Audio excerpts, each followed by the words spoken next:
can get bowl eligible there if you need a college football fix. Sure. But the premier college basketball tonight in Atlanta will really take a lot of prominence. And in between, the college football playoff reveal for this week. And it means a little more this week than it did last week, but it doesn't mean a whole lot. That's right. No. Still a whole lot of ball to be played, but you're right. The action is good tonight. I wish, and I understand, obviously you want times that are good for your fan base and obviously television as well. I wish not all three of these games tonight start at 6 o'clock. I wish we could have spread them out just a little bit better than all. We got one starting at 5:30.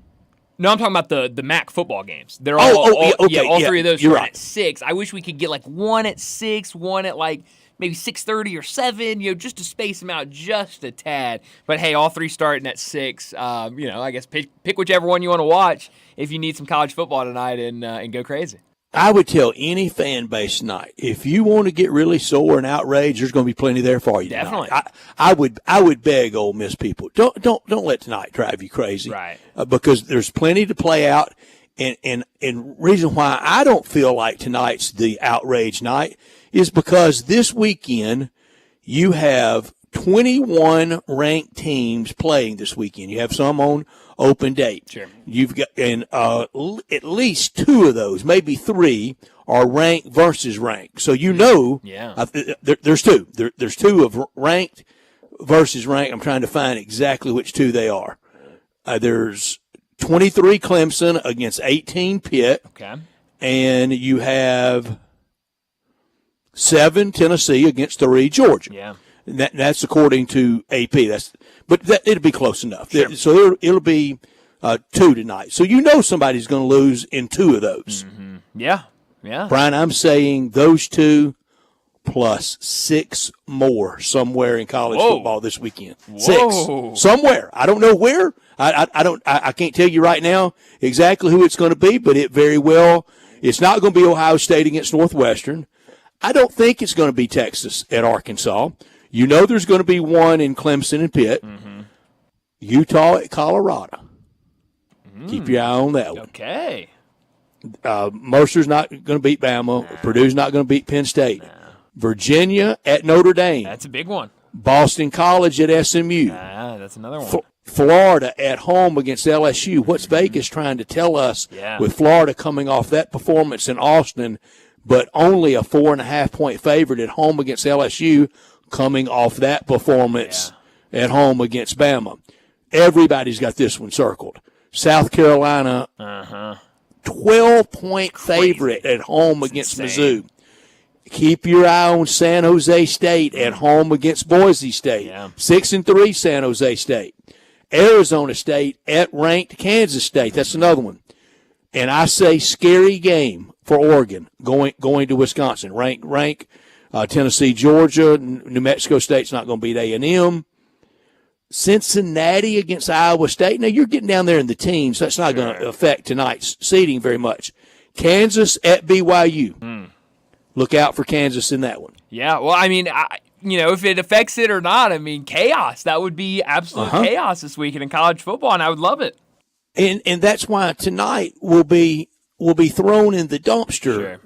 11 o'clock Saturday night. It'll be meaningless. Right. And just don't get too upset about it. Everybody, all the teams in or outside looking in, right on the bubble tonight, it's got to play out. Sure. No, it absolutely does. And, I'm excited to see what it looks like because obviously, last week just set up for such a big weekend with some of those matchups coming out of the college football playoff rankings. So I'm curious to see, what does it look like now? Who moves up? Who moves down? Where do those teams move down? I think Georgia is the one where a lot of people are curious, where do they fall after that loss to Ole Miss? So now I'm really excited to see, what this committee decides and what it looks like tonight. Are you help me with this? Okay. The Georgia-Tennessee game. If you were an Ole Miss fan, Bryant, who do you think? Who are you pulling for? How would that help, hurt, affect Ole Miss? I would say Tennessee with 1 loss, Georgia now with 2. I would say you're rooting. If it was me, at least, I think I would be rooting for Georgia. I think that's right because you want to keep that impressive as a win. That's right. Because that's the only Gold Star win. That's right. But South Carolina's starting to get a starting little to look a lot more better. Oh, yeah. gold hue to it. It definitely is. So if you had South Carolina beat Missouri and you had Georgia beat Tennessee, that impresses that props up your resume a little more. No, it definitely does. But on the other side, if Tennessee beats Georgia, Georgia's out of the picture. That's right.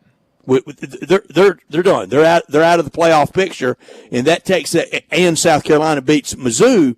That takes that pool of SEC teams down. Sure. And I think everybody's pretty much agreeing that the SEC is going to get 4. Yeah, that's what it feels like at least. But I think Ole Miss is at the top of Sure. that pool with 2 losses. Definitely. 100%. And so I think, both sides are probably, if whatever side you want to be on, I guess you can make an argument for. You just laid out a great argument for both sides of it. But if Georgia beat Tennessee, I think you could, with a straight face, I would like to hear from Tennessee people. Sure. If you agree or disagree, 901-360-8255, Sissy's Log Cabin text and talk line. If it's Tennessee with 1 loss, well, that speaks for itself. Sure. They're probably going to the SEC championship game. It's probably going to be Texas and Tennessee. Man. If they lose, then the resume comparison between Tennessee and Ole Miss, well, you both have 2 losses, and you both have an ugly one. That's true. But it's uglier for Ole Miss because it was at home to Kentucky. That's right. Tennessee's is ugly, but it was on the road. How in the world did they only score 14 on Arkansas? Oh, man, that's a good question. I mean, Tennessee's Gold Star win would be home against Bama. That's right, yeah. Ole Miss's would be home against Georgia that just beat Tennessee. That's right, yeah. So there you go. It's a lot of trap doors. I have not thought about the idea yet of Texas and Tennessee playing each other in the SEC championship, which the Davy Crockett Bowl. It'd be fantastic. We would also finally be able to declare who the actual UT of the SEC is. I mean, that would be a perfect game for proper pigment of orange. That's right. Yes, so a lot would be on the line in the SEC championship that way.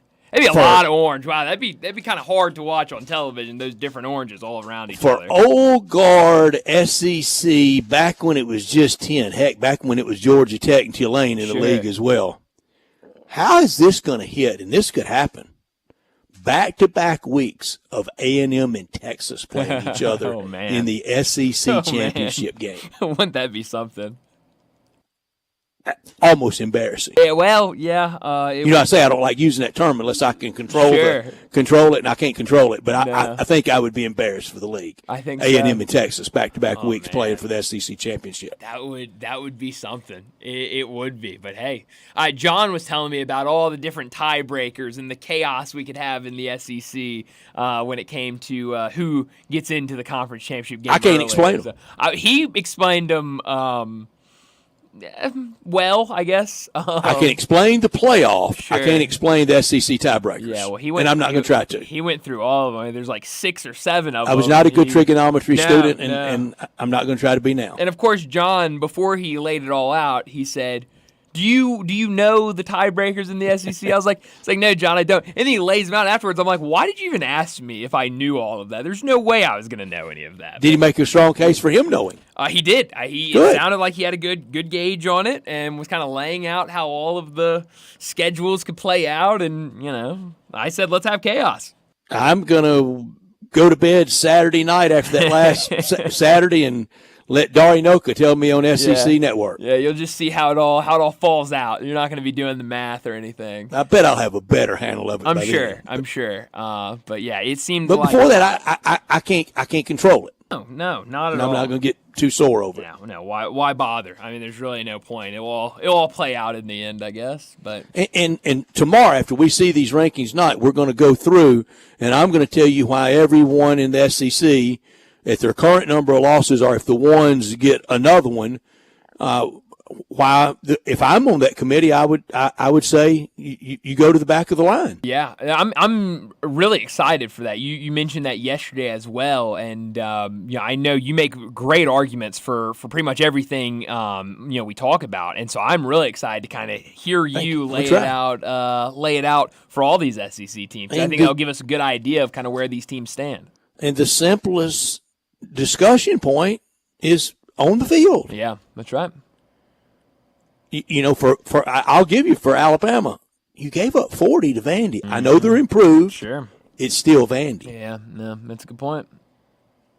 Man. And 40. Yeah. 40. Yeah, and that's still even improved as a middle of the pack SEC team. I mean, yes, they're better, but it's not Georgia. That's not, it's not LSU. That's not, Texas. That's not Ole Miss. That's not Texas. No, it's Vanderbilt. And I love Vanderbilt, but right now, just who do you think the best team in the SEC is? Oh, jeez. If you just had to really latch your wagon to them, and they're going to ride it out and make you proud. I really don't know, Brett. I have no clue. I mean, don't either. It's just sometimes there are teams like I would say over these last 2 weeks.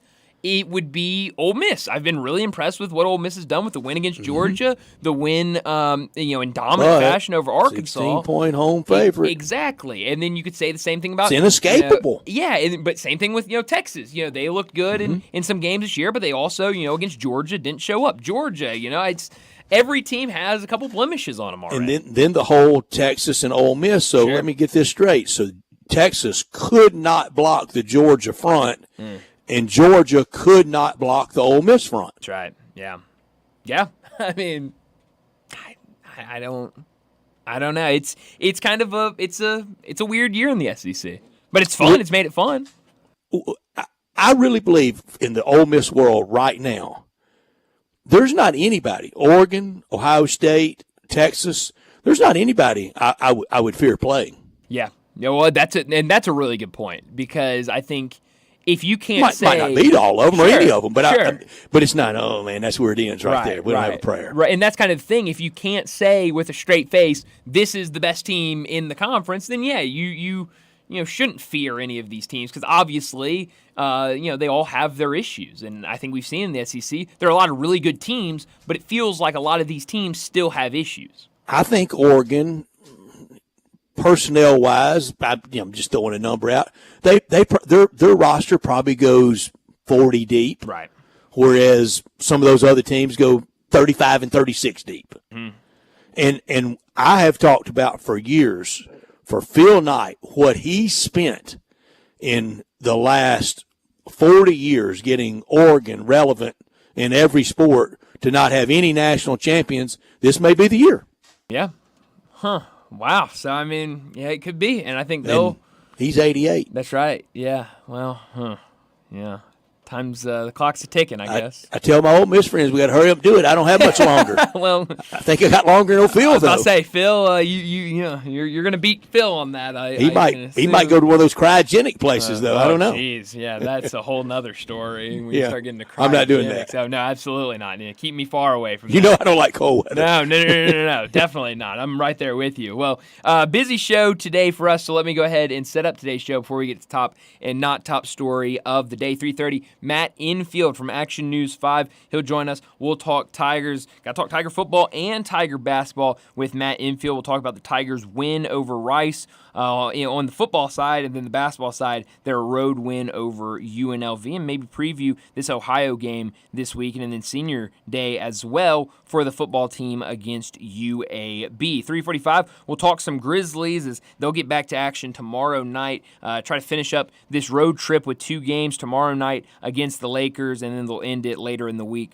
with a game against the Warriors before returning home for back-to-back games against the Nuggets. So we'll talk about this Grizzlies team, some of those injuries, what we expect to see tomorrow night in that game against the Lakers. 4 o'clock, Brent Beard from First Coast News in Jacksonville. He'll join us, talk some college football like we do every single Tuesday. 4:30, we're going to take a look back with this being the second college football playoff ranking reveal tonight. We're going to look back at our final college football playoff bracket predictions that we did earlier in the season, or I guess right before the season started. We'll go through look at what we had 1 through 12, what we had the seedings, and I was looking at it earlier, Brett. Mine is not great. I have 4 X's. 4. Wow, I have. That's out of 12. Yeah, I think I have 4 too, either 3 or 4. But and I got 2 really shaky. That really? I might as well draw the one and get ready slash for the and get ready for the second slash to make a 5th and 6th X. Well, we will talk about that and look at our preseason predictions at about 4:30, 4:45. We'll get to big number of the day, 5 o'clock. Bo Marchant, he joins us every Tuesday. Talk the NFL, a lot to get to with him, recapping what happened over the weekend. We also have some news in the NFL, injury news, as well as staff changings in the NFL as the Bears fire one of their coordinators earlier this morning. So we'll get to that with Bo Marchant. 5:30, we'll get to what's trending. At 5:45, we'll wrap up today's show like we always do with Crunch Time. Let me remind you, we're in our Family Leisure Studios where family and fun come together. Get over there for the Ultimate Game Room and Fall Sale. Complete the Ultimate Game Room with a new pool table, shuffleboard, and arcade game system. Help them clear out their overstock of theater seating. All of it is priced to move. It's also the perfect fire pit weather. All fire pits at Family Leisure are 20 to 30% off. And don't forget about the spas. They're up to $1,500 off their in-stock spas, and those are also ready to be delivered. So head out to Family Leisure, 2120 Whitten Road, just north of I-40. He's Brian. I'm Brett. We're Sports Time, and we're with you until 6 o'clock. We want you to be a big part of our show. Text or call 901-360-8255. That's the Sissy's Log Cabin text and talk line, and all our guests will appear on the Sissy's Log Cabin guest line at 901-360-8255. We're always in our Family Leisure Studios, and this hour always brought to you by Lexus of Memphis at 2600 Ridgeway and online at lexusofmemphis.com. Great offers on the remaining 24s. The 25s have taken over, and they always have great leasing options. Call them at 901-334-9673, but stop by the only Lexus dealership in Memphis at 2600 Ridgeway and put yourself in the driver's seat of the all-new 2025 flagship LS500, and you'll be looking and you'll be driving in style, driving luxury and confidence, knowing that every new Lexus comes with complimentary first and second maintenance services. When you purchase a Lexus, you get top-of-the-line engineering and design that makes for the luxury driving experience. Online at lexusofmemphis.com. Experience amazing at Lexus of Memphis. Top story of the day. Well, my top story of the day has got to be Monday Night Football, and more importantly, the end to another weekend of the NFL. Last night, we had Dolphins and Rams. I think all of us but Connor picked the Dolphins last night. Got Darian's pick. He went Rams. The Rams, and Connor went the Dolphins. And it was, all Miami last night. The Rams really struggled to move the ball offensively. What was wrong with Stafford? I mean, oh, good Lord. Yeah, he definitely had an off night. Only 15 points for the Rams last night. And I think, you look at this Miami team, they're certainly, and I'll ask Bo this a little bit later in the show, Miami is a better team when Tua is playing. I remember a couple weeks ago when Tua was out, and Bo Marchant jokingly said if he was casting his MVP vote right now, he would say Tua, because this team has just completely flatlined good since point. Tua was out. He shows the money. He's worth the money. Oh, he 100% does. And so you look at the rest of Miami's schedule. Home against the Raiders, home against the Patriots, on the road against the Packers, home against the Jets, at the Texans, home against the 49ers, at the Browns, at the Jets. There is still a possibility for them to, if they continue to play well, if they continue to improve, it's going to be tough, but a lot better go right. But they could find their way into the playoff, and what a wild story that would be. They look better. They didn't look great last night, but they did look better with Tua. And then on the other side, I already mentioned it, the Rams only 15 points last night. I felt like early in the season, trying to get high. Exactly, and it feels like early in the season, when both those star receivers were down, everyone was saying, well, just wait till those receivers get healthy. Just wait till this offense has their weapons and they're really going to get rolling. But last night, everybody healthy, a game that if you're the Rams, you feel like we can win this game, we should win this game, and maybe this is part of that get right that we can, use to boost us up and kind of get this season going. Only able to score 15 points and a loss against the Dolphins. So definitely a good win for the Dolphins, but for the Rams, definitely a lot of questions when you look back at this weekend in the NFL. The teams that have played really well this season, they continue to look good, and kind of in dramatic fashion. The Chiefs escape against the Broncos with a 2-point win. We talked a lot yesterday about the Lions needing a last-second field goal after trailing by double digits or nearly double digits in that first half to kick that field goal and get that win for them. So they get the wins, they stay alive, they stay looking good, and sometimes you need those wins. But I thought another really fun weekend in the NFL. My top story, it's about the Dolphins winning on Monday Night Football. They're nowhere near the 72 Dolphins, but getting closer. Still a long way to go. Kansas City, are they officially on 1972 undefeated Dolphin alert? Kansas City keeps on winning. It's not pretty. It's not peak Patrick Mahomes as a player, but it is as a game manager and as a leader. He's been really good. They're 9-0. For them, it's not 17-0. It's 20-0 for them to join 72 Dolphins. So 9 down, 11 to go to try to top 17-0 in 1972 for the Dolphins. They're not going to do that, but here's their record, or here's their schedule. At Buffalo this week, that would be halfway home. Then at Carolina, home against the Raiders, home against the Chargers, and at the Browns, and then it would really start to get interesting. The 72 Dolphins, to get to 9-0 like the Chiefs just did it, they got to 9-0 by blasting New England and Jimmy Plunkett 52-0, and that was Don Shula's 100th career win. Oh, wow. How about that? Big 1-0-0. Not top story of the day. Well, Brett, my not top story of the day, how could it not be the NBA Cup starting tonight? All the action going down, and we got 2 of them nationally televised games. Knicks and 76ers. Have you filled out a bracket? Well, Brett, we're only in group play right now, so we don't have a bracket yet, so we got to wait. Will we fill out a bracket? Maybe. Honestly, maybe we might have to, depending on... Is it a bracket? If the Grizzlies are in the mix. Okay. I think it gets down to the last, 4 or 8 teams. Okay. I'm still a little shaky on all the rules. I'm on pins and needles about it. You can tell. That's right. I can tell. I mean, you're all, you got all the rules in the back of your head. You got it all down pat, all ready for the first night. But 2 nationally televised games tonight on TNT, and both of them really important because it's the Knicks 76ers in that first game, and Joel Embiid set to go tonight after the injury that has knocked him out to start the season, and then his 3-game suspension. He is supposed to make his debut for the 76ers tonight against the Knicks, and then later in the night, 9 o'clock on TNT, Mavericks on the road against the Warriors. It will be Klay Thompson's return to the Chase Center in San Francisco. So I know that will be entertaining. I'm sure a little bit emotional for him, but I also am happy to say that I've seen some pictures of the courts this year for the NBA Cup. It looks like they might have dialed it down just a little bit on how strong those colors were. I know that was a gripe that a lot of people had last year with those courts, but I have to see them in person. I have to see them on television before I can make my call. I'll have full report of all the action from night 1 of the NBA Cup tomorrow afternoon. Now, Brian, I know you join me in loving Christmas music. Have you started listening to any yet? Oh, of course, Brett. I haven't yet. I'm getting closer. Yeah. But the song, Most Wonderful Time of the Year, it was really created for the NBA Cup. Absolutely, Brett. A when song ahead of its time. Because really you're was. right. We need to be playing that today because that's what today is all about. Real trailblazer. My not top story comes from the NBA.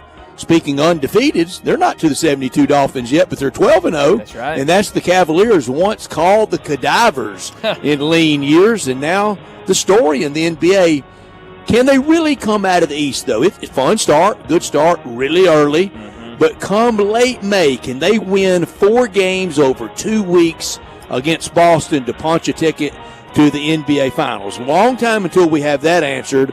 But for now, we know this. 12-0 and best start since 2015 Golden State. That's right. Really good start, and they're a fun team to watch play. Love it for JB. Oh yeah, no, they've been fun to watch. But that'll do it for top and not top story of the day. Let's go ahead and JB's not there anymore though, is he? That's right. No, it's I'm sorry. Kenny Atkinson now. Kenny Atkinson. That's right. So I'm sorry. Happy for Kenny. How about that? Oh, Kenny Atkinson. But let's go ahead and get to our first break, and when we come back, we're talking some Tiger football, a little bit of Tiger basketball with Matt Infield. We are real sports talk.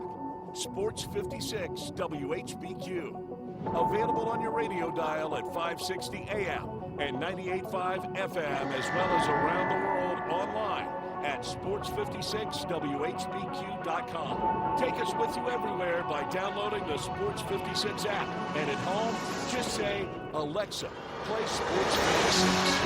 Wherever you are, stay tuned in to real sports talk. Sports 56 and 95 FM. You know, sometimes I wish I had a gun. Well, I'm armed, but before I bought one, I still went to Top Gun Academy to learn to protect myself without a gun. How is that possible? Top Gun's personal protection training. It's perfect if you want to protect yourself without firearms. I don't know. And it's perfect if you feel the need to carry a gun for self-defense, because the last thing you really want to do is shoot. That is scary. Not at Top Gun. It's very comfortable, and you learn to load, handle, and shoot a handgun safely. Protect yourself. Go to Top Gun Academy. They're at 2770 Winton Road. Family Leisure needs your help. Family Leisure has inventory they've got to move because you know what season is coming up, so why wait? You can complete your ultimate game room with a new pool table, a new shuffleboard, new arcade games, or just get all of them. Tons and tons of theater seating, overstocked and priced to move. 'Tis the season for fire pits, and all fire pits at Family Leisure are 20 to 30% off. You say you didn't get a spa this year? Well, say no more. Spas are in stock, and they're ready for delivery and up to $1,500 off. These are just a few of the deals happening right now for a very limited time. So come on, check out their gigantic showroom. You never know what kind of deal you're going to find at Family Leisure, Winton Road at I-40, where family and fun come together. Ken Garland, you are in your 72nd year of business. Your son William is now joining you. What do you think is the key to your longevity in the building business? My dad started the business in 1965, and I think being on the job sites daily and being accessible to homeowners has been a key to our success. You guys have a work ethic, as you like to say. You're not hiring people to be on the site. You guys are there every day. We interact with the subcontractors multiple times a day on each job site. You know, I think that has been a key, as well as using the same subcontractors 20 plus years in most cases. When you talk about materials, what is the first thing you're thinking about when somebody comes to you to build a home? You know, we're just trying to meet the expectations of the client and the homeowner and the architect and give them what their dream is. When you get a Ken Garland home, what do you guarantee? We'll be there after the job is finished. We're still accessible to all our clients. Now I need to know, how do I get a hold of Ken Garland? You can reach us at kengarland.com. Looking for an engagement ring that'll really knock her socks off? You need to be at Genesis Diamonds. It's such a privilege at Genesis Diamonds for us to work with the world's finest designers, to be able to offer brands like Tacori and Verragio, and we're excited to be able to give you something really good. Genesis Vice President David Cooper, the craftsmanship, the detail, the quality, the individuality is bar none better than anything else. Genesis has been selected as an exclusive provider for every top designer from New York and California.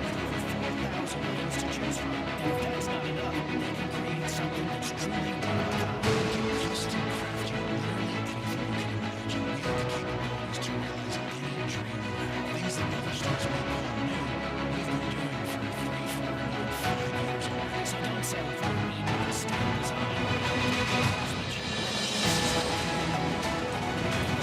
You deserve. I'm David Cooper from Genesis Diamonds, and I'm excited to see you in your show.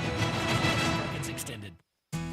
One of the best things you can do for your employees or family's health, provide Arctic Clear bottled water. Arctic Clear bottled water is your locally owned and operated bottled water provider. Arctic Clear is 100% natural spring water with free delivery and setup, dependable service, and no long-term contracts. What an easy choice. Call Jeff Manus today, 901-382-2363, or visit arctic-clear.com.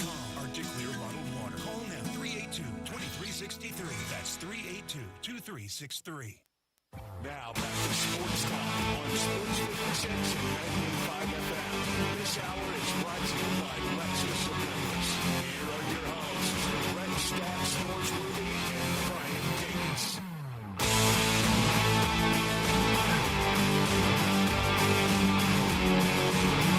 Welcome back in Sports Time. Bryant and Brett with you on this Tuesday afternoon, and joining us now to talk some Tigers, Matt Infield from Action News 5 joins us now. Matt, I want to start with the basketball team. A 2-0 start for Penny Hardaway's group, and a win Saturday afternoon on the road in Vegas against UNLV, a team that is usually pretty competitive in a good Mountain West Conference. A game where, again, Memphis trailed in the first half, able to come back in that second half, shooting over 70% from the field. What did you see from this Tiger team in that game against UNLV? Yeah, kind of a copy-paste from the Mizzou game almost in a way. The first half left something to be desired, but then second half really turned it on. Just way better on both ends of the floor. PJ Haggerty once again kind of takes over late. I mean, clearly has established himself as your go-to scorer and someone that can certainly close out games for you. So, you'd like to see them put these performances together for the full 40 instead of just the last 20, but I do think, like we kind of mentioned last week after the Mizzou game, I think it does speak to kind of the resiliency and the competitiveness and the fight that this group has, that despite not playing great right out of the gate in these games, they're able to figure it out and problem solve and fight their way back in it. Ultimately, come away with 2 non-conference wins to start the season. And, like you said, UNLV, usually pretty competitive, TBD where they fall this year, but anytime you could go to, 2 time zones away, at least one, and pick up a win against what's a pretty decent team, you'll take that 8 day of the week. Yeah. I kind of 8-9 days into the season, you look up and you're 2-0, and I think people are a little perkier about this team with that 2-0. I know it beats the heck out of 1-1 or 0-2, and it could have been either one of those. Yeah, and like I said, I think it's kind of the brand that they've played so far as well, where they got off to a really good start, obviously, in that non-conference play last year, all the way up to number 10 in the country before things fell apart in AAC play. But that team, it just felt like, man, they are so overwhelmingly more talented than some of these teams they're playing, or at least on the same playing field in terms of talent as, Virginia's and, Texas A&M's and whatnot, these teams that they were beating last year. Whereas this year, that may or may not be true, especially against Mizzou and UNLV, but just the fight and the defensive intensity, and it feels like it's a team that's going to be really easy to root for. It's a team that feels like they stick together pretty well, even when adversity hits them mid-game. And I think that if this is the identity that Petty has always said that he wants his team to have, the early returns are pretty good. I think that this is a team, a team that fits this mold is probably a lot more likely to be able to handle the ups and downs that are inevitably going to come during a season. Now, I say that mentally. I do still have a little bit of a worry of the depth of the team because they're playing basically 8 guys right now, and if injuries hit, then all of a sudden you could find yourself in a little bit of trouble. But as far as the mental makeup of the team and the style that they play, I think you have to be encouraged. You're right about injury, Matt. I agree with you so much on if injury occurs. But if it's just playing time, I don't know that I mind kind of the shorter rotation for so many, whether it's players and minutes and shots and families yapping about playing time. You even hear John Calipari talking about he intentionally wants to get down to about 7 or 8 guys that he really counts on to kind of turn some of the noise down on a galaxy of stars, and there's only one ball and there's so many shots and there's so many minutes. So I don't know that I mind the roster composition unless injury hits. And if injury hits, all bets are off. But we did W's and L's last week, and I don't know whether you did, and it's very hard to do it even for college basketball because there's so many games. And I fell on mine came out 8-5 non-conference, 14-4 conference. Through these 2 games, I would already like to amend that a little bit. I'm not going to. I'm going to live with it. But I think I would go to 9 9-4, and I would probably go 15-3 in conference. I think I was just looking for losses. I had one to Charlotte, and they just look terrible so far. Where are you generally on 9 and conference wins and losses? Yeah, like you said, I mean, it's really early. Obviously, college basketball is just such a wacky sport, night to night, week to week, that you never know how it's going to shake out. But I think it's somewhere in that range makes sense to me. You figure, I imagine UAB is going to be tough throughout the year with the amount of guys that they returned and some of the additions they had. And then, you could probably pencil in a couple other random ones here and there. But yeah, generally, like I said, I think that I'm kind of with you in terms of, playing 8 guys where they have 8 defined roles and they're not going to bicker at each other and complain about shots and minutes and whatnot is nice. I think that adding one more guy, if they can, you don't want to add anyone. You want to add a good fit. Like, I do think Naquan Thomas last year turned out to be a pretty good fit, even if the macro results on the team level didn't work out. But I just think it would be nice to maybe take some of the wear and tear off during the season. But, yeah, I mean, I think that probably the most positive development to me is it seems, like I said, they have, I think a lot of people wondered who the go-to scorer was going to be late in games. Who's going to be the guy that when the going gets tough, you could just say, here, go get a bucket. And I think they clearly have that guy in P.J. Haggerty. And I know Penny said after the Mizzou game that he feels like they have other guys that could fit that role eventually. But to be honest, I don't really know if they need that because it feels like everyone else is kind of falling in line pretty well. So, yeah, I think it's shaping up if they can stay healthy for a really fun, competitive non-conference schedule and then a conference slate where they should probably be, I would say, the favorites to win the regular season title. But, again, something they haven't done before, so they have to prove it. Yeah, no, they absolutely do. And now, back home Friday night against Ohio, an Ohio team that really struggles on the board. I think Memphis' front court should have a big advantage there. But right after that, you head west for a while. San Francisco, and then obviously Maui. I think it would be massive for this team if they're 3-0 going into that San Francisco game before obviously the biggest test on the schedule being the Maui Invitational. Yeah, and, San Francisco I expect to be pretty competitive as well. I think that, correct me if I'm wrong, I think they picked up a pretty quality win over the weekend. And then obviously, Maui is going to be a real litmus test in terms of, all right, how good are you really? Because no matter what, UConn is probably going to be, it's hard to imagine they're going to play a better team than UConn throughout the regular season. So now you might be able to argue that you've had tests of similar quality in your exhibition schedule against USC and especially against Alabama. Sure. But I think it's going to be a good kind of barometer of how much they've grown from the Alabama game where the second half fight was really good, but the first half was not great, especially against an Alabama team that was missing a couple of pretty important players. But, yeah, I think that it's both good to get these litmus tests early, but I think we also learned last year that you don't want to put too much stock into it because, obviously, conference play is what really matters. And as we saw last year, non-conference is great, but if you can't put it together and stick together your conference play, no matter what the games look like on paper, it doesn't really matter in terms of your goals at the end of the season.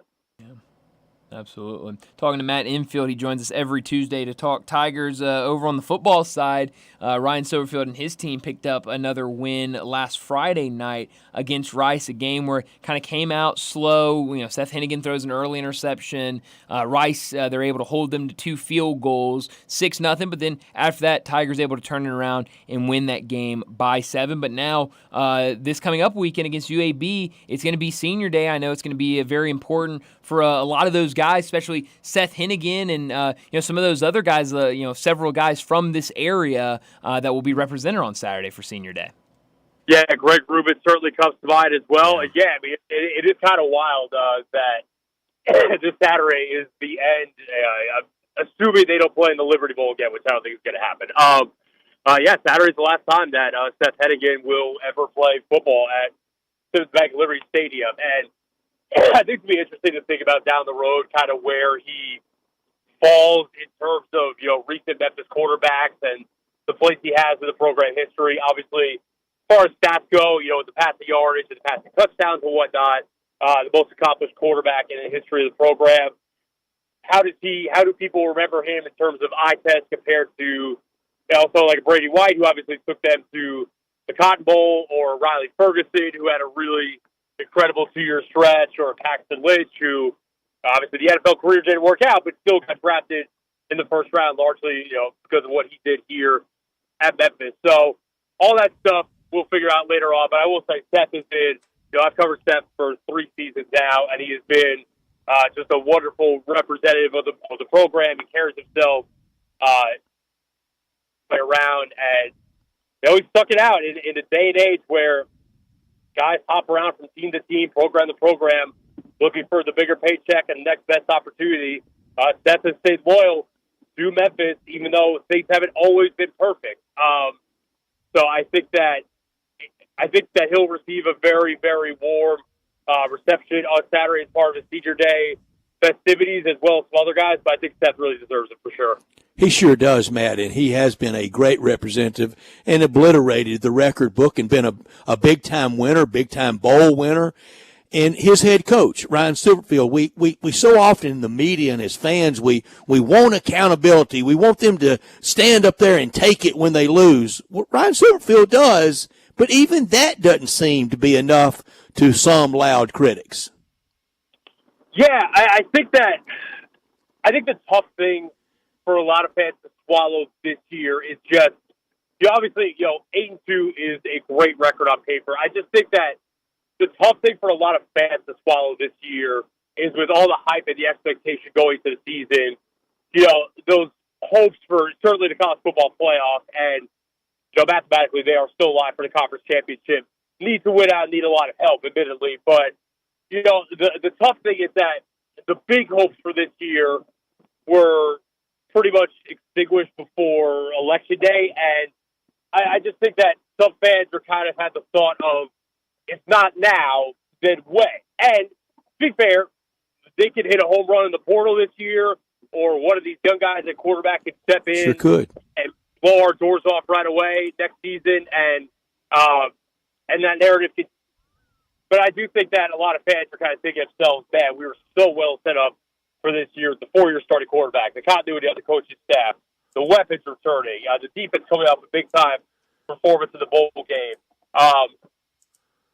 Happened this year, and for those hopes to have gone away so relatively early. I do understand why it's tough for some fans to stomach, but to your point as well, Ryan has taken accountability, and he knows that for what they want the program to be, the record and some of the schools that they lost to, mainly UTSA, probably not good enough this year. But I do agree. He has stood up there. He has eaten his L's. But I do understand the fan frustration as well. Sure, absolutely. Well, hopefully it's a good crowd this weekend to send off those seniors in their final game at Simmons Bank Liberty Stadium. But, Matt, as always, thanks so much for joining us, and we'll talk to you again next week. All right, gentlemen, have a good one. Talk to you guys next Tuesday. Thanks, Matt. Thank you, Matt. Matt Infield joining us. Talk some Tigers. Bryant, last week on Monday, what were you and Darius? What kind of, how many losses did y'all have for Tiger basketball? I didn't get y'all's count. Do you have it handy? Yeah, I got it. Just give me 2 seconds. I had the Tigers 7-6 in non-conference and 13-5 in conference play. So you were one less than me on each. That's right. Yeah. 2011 doesn't get you a bid. No, it does. Now I had them losing at UNLV. I also had them losing at home versus Ohio. I probably would have left UNLV a loss. I'd change Ohio today to a win. Yeah. I've not been impressed as I thought I would be with Ohio. And how did Darian fall out? I can't remember what his was. I know his was better than me. I know I was kind of the worst end of the stick, but I don't exactly remember what he had.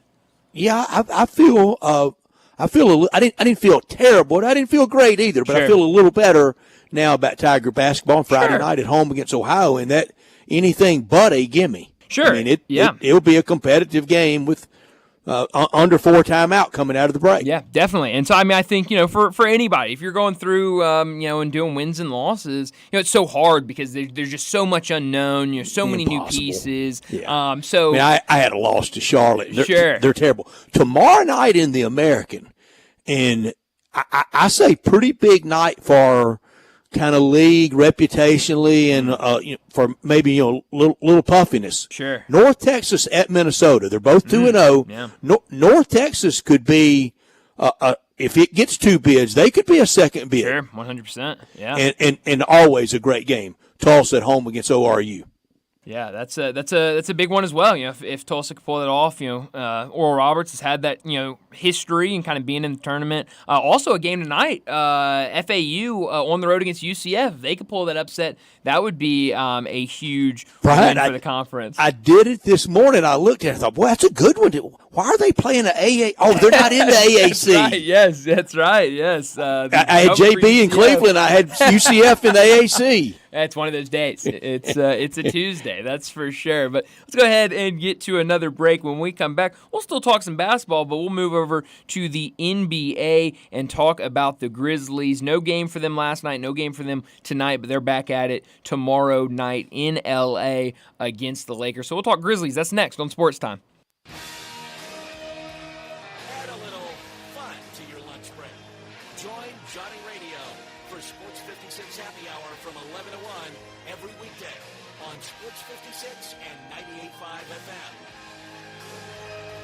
Take your basketball skills to the next level at Shoot 360 Memphis. Shoot 360 is a revolutionary basketball training facility that combines cutting-edge technology with gamification and provides instant, objective feedback, hands-on, one-on-one expert coaching. And now, introducing Shoot 360 Cordova, a newly renovated 50,000 square foot facility with 2 NBA regulation-sized courts, 3 high school-sized courts, and 4 shooting bays with Shoot 360 technology. Memberships are now on a monthly basis. And yes, you can become a member at both locations. Whether you're an aspiring young talent, NBA player, or looking for a unique workout, all skill levels are welcome at Shoot 360 Memphis to learn proper shooting and passing techniques, improve fundamentals, and gain a competitive edge while having fun. Shoot 360 Memphis now in Cordova and Collierville. Call them today at 901-779-3176. That's 901-779-3176. The future of basketball training is here. Shoot 360 Memphis. Sometimes I struggle to get to sleep. My body stopped for the day, but my mind is still running. So I take ZQuil. ZQuil, the world's #1 sleep aid brand, has a range of non-habit-forming products to fit you and your family's needs. Invest in a great night's sleep for the best you tomorrow. I'm awake and ready to take on anything. Better days start with ZQuil nights. Explore our products at ZQuil.com. Use as directed. Keep out of reach of children. I'm Gary York. I'm the service director at Lexus in Memphis. Our service department wants to be more than just a place where you get your oil changed. We do glass repair, windshield replacement, recalibration of your camera and sonar systems, even wheel repair, tire replacement, all the things you would expect from a luxury automotive dealer. Please check out our website. You can schedule your appointment, check out our specials, hours of operation, or if you'd like to do it in person, please reach out to one of our associates at 901-271-5199. Admit it. When you start thinking about tastes of Memphis, you think treats, sweets. You think Dinstall's. For 122 years now. What is that, 5 generations? When people wanted something to bring to a party that will just make everybody happy, they bring out Dinstall's. 122 years of cashew crunch, of heavenly hash, of turtlettes, of their award-winning fudge. That's worldwide. It's known that well. Then there's the milk chocolate. It all starts there. There's the double-dip peanuts. And then every fall, those famous chocolate-covered strawberries with that fondant. And they won't tell you what's in the fondant, but it makes it oh so special. And easy to get to. 5 locations. There's where they make the candies in Pleasant View. There's Germantown. There's Collierville. There's even one downtown. And in my neck of the woods in Laurelwood. You know what? 122 years made in Memphis and enjoyed by the whole world. Dinstall's. In Jason's Deli, when you're dining in or picking up curbside, you can expect wholesome food and no surprises. Just delicious sandwiches, crisp salads, and clean quality meals made with the freshest ingredients and no artificial trans fats, MSG, high fructose corn syrup, or artificial colors and dyes. Around here, a lot of thought goes into what we put into our food and what we take out of it. Because you're not just taking a bite, you're getting a taste of who we are. New items are constantly being created to expand our menu for all tastes and special diets, vegan and gluten-free options available, convenience and on-time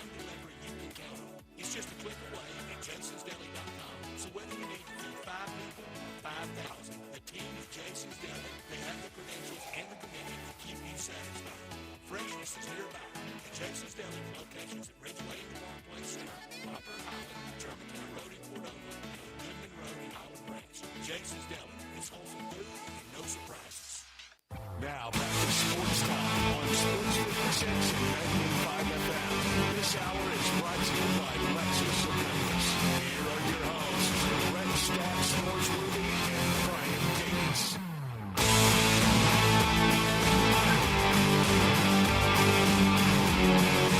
Well, Brett, we talked a lot about the Grizzlies yesterday with the Michael Cole, and one thing that I remember him saying yesterday afternoon was about how, obviously, Ja Morant, after that Lakers game last week, he talked a lot after the game. He talked a lot during the game and after the game to reporters. Said, I don't like them. They knocked me out of the playoffs, and I try to go hard every time we see them. I want to beat them every time we play them.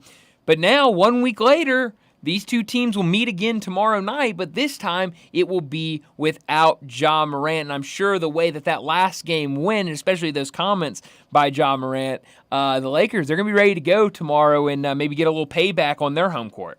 Yeah, they will. That's not one of the in-season tournament games. That is not just one of the regular NBA game. Cup. Just regular old game right there with the banner above them. But just a week after they played and the hard feelings that came out of that game last week. Hey, fine. I love it. I think everybody has the proper respect for LeBron James. We don't have to bow.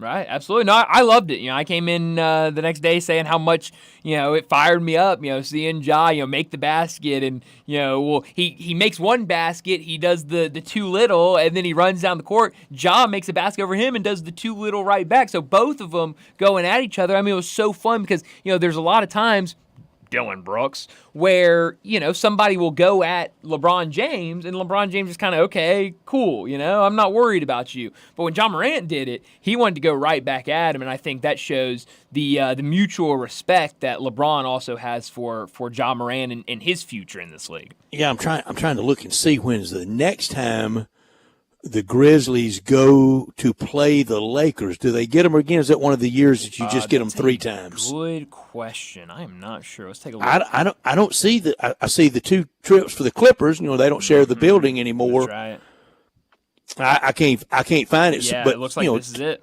Two times in a week, and then the Lakers come back here in late March. Yeah, so it looks like only those 3 times are what the Grizzlies get. So this will be the only time in Crypto.com Arena. Mm-hmm. So that'll be fun tomorrow night. And the new arena is it's had the same impact that Kroenke's place has had for the NFL. Sure. That's stunning. Every report and every view of it. But tomorrow night for the Grizzlies, and without Ja, and going to be a while without him. Yeah, no, it is. And so, we're going to have to see how can this team play in big games without Ja Morant. Obviously, I'm not ready for the whole this is going to be a regular occurring thing because of his size and how he plays debate. You may well be right, all those people saying that. Sure. You may very well be right in it, that he's not going to have the long career. I'm just not ready for that, and I don't know enough about it to have that yet. Sure, no, 100%. And so I'm curious, without him tomorrow night, without him Friday against Golden State, and then those 2 games against Denver, likely he's probably out those 2 games as well. Because he's not changing. No. He's going to play that high wire act. Right. And so what does this team look like without him on the court? 2 years ago, when he was injured and you had Tyus Jones out there and you were a healthy team, they were fine without him. If he missed some time, it was okay. Insert Tyus Jones, and the team still went. Last year, everybody was injured, so it was not a good sample size or litmus test of what this team could do with him sidelined. Now, we've seen him, against Washington, against Portland. Those are 2 teams that I don't think are going to be very good this season. Let's see now, road game against LA, road game against Golden State, and then 2 games against Denver. What does this team look like? What does Scottie Pippen Jr. look like as kind of that lead guard, a guy that you're going to have to depend on, picking up more minutes with Ja out? Yeah, the next 4, the Lakers on the road, Golden State on the road, and 2 at home against Denver Sunday afternoon and then Tuesday night. And then it gets a little, air quotes here, easier with a lot of home games to round out November and one trip to Chicago. So, sign up for 2-2. Sure. Try to get some people healthier and certainly not lose any more ground to injury. Right. Yeah. No. I think that's what the thing that the last thing you want to happen is just these injuries start piling up. You got Ja out. You got Dez out right now. Is the season too long? I will pass on, like you were saying with injuries. I don't know if I have enough evidence to tell that or not. It's long. It's a long season, but I do see a lot of people wanting to run to that with all of the injuries. Then what's the number? Because the Players Association, okay, you may want to play 74 games. We're going to make the same. Right. Well, then the owners, exactly. I know are filthy rich Sure. and all the class warfare stuff. Okay, have fun with that.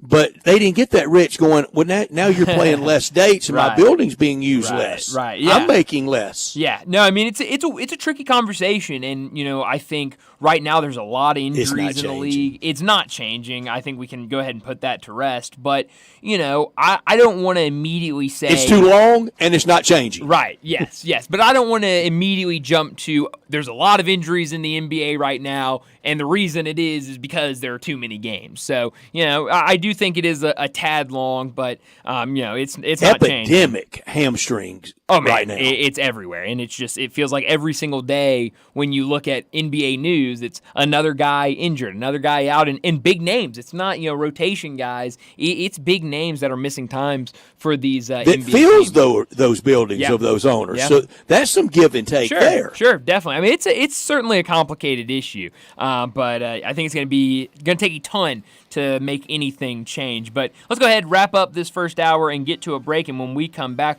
talk a whole lot of college football with Brent Beard. He's next.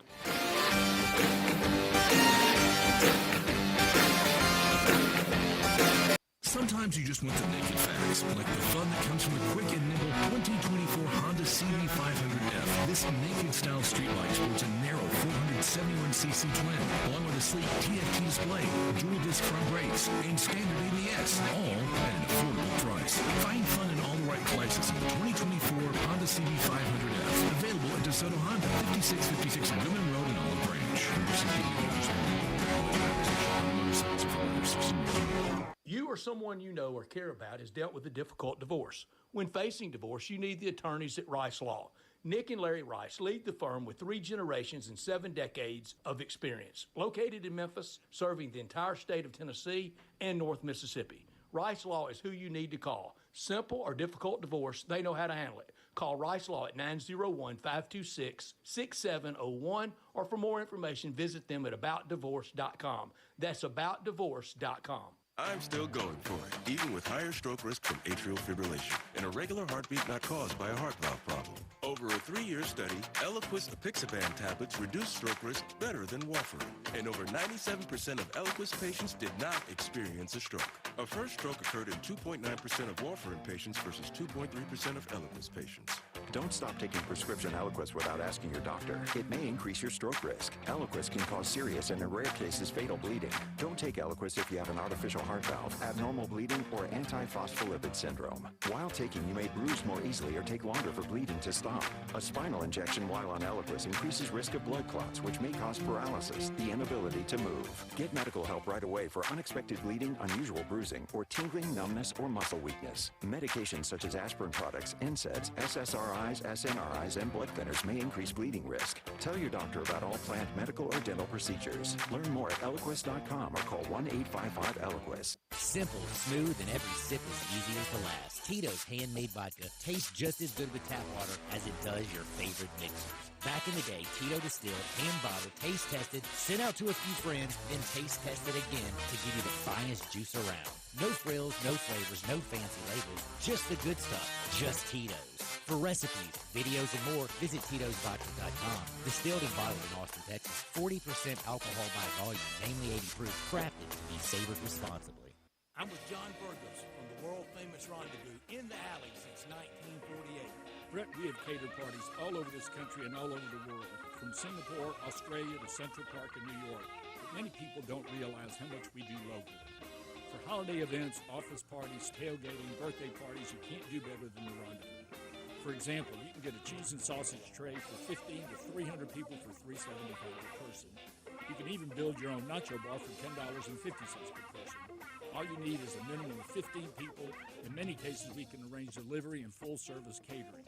We've even made it easy to get to-go items. You can just park at our front door in the alley, put on your flashes, and we'll get you going ASAP. For all your catering items and prices, go to hogsfly.com, click on menu, and drop down to catering. Thank you, John. The Rendezvous, Mr. Charlie Burgos' Rendezvous in the alley since 1948 and celebrating its 75th year.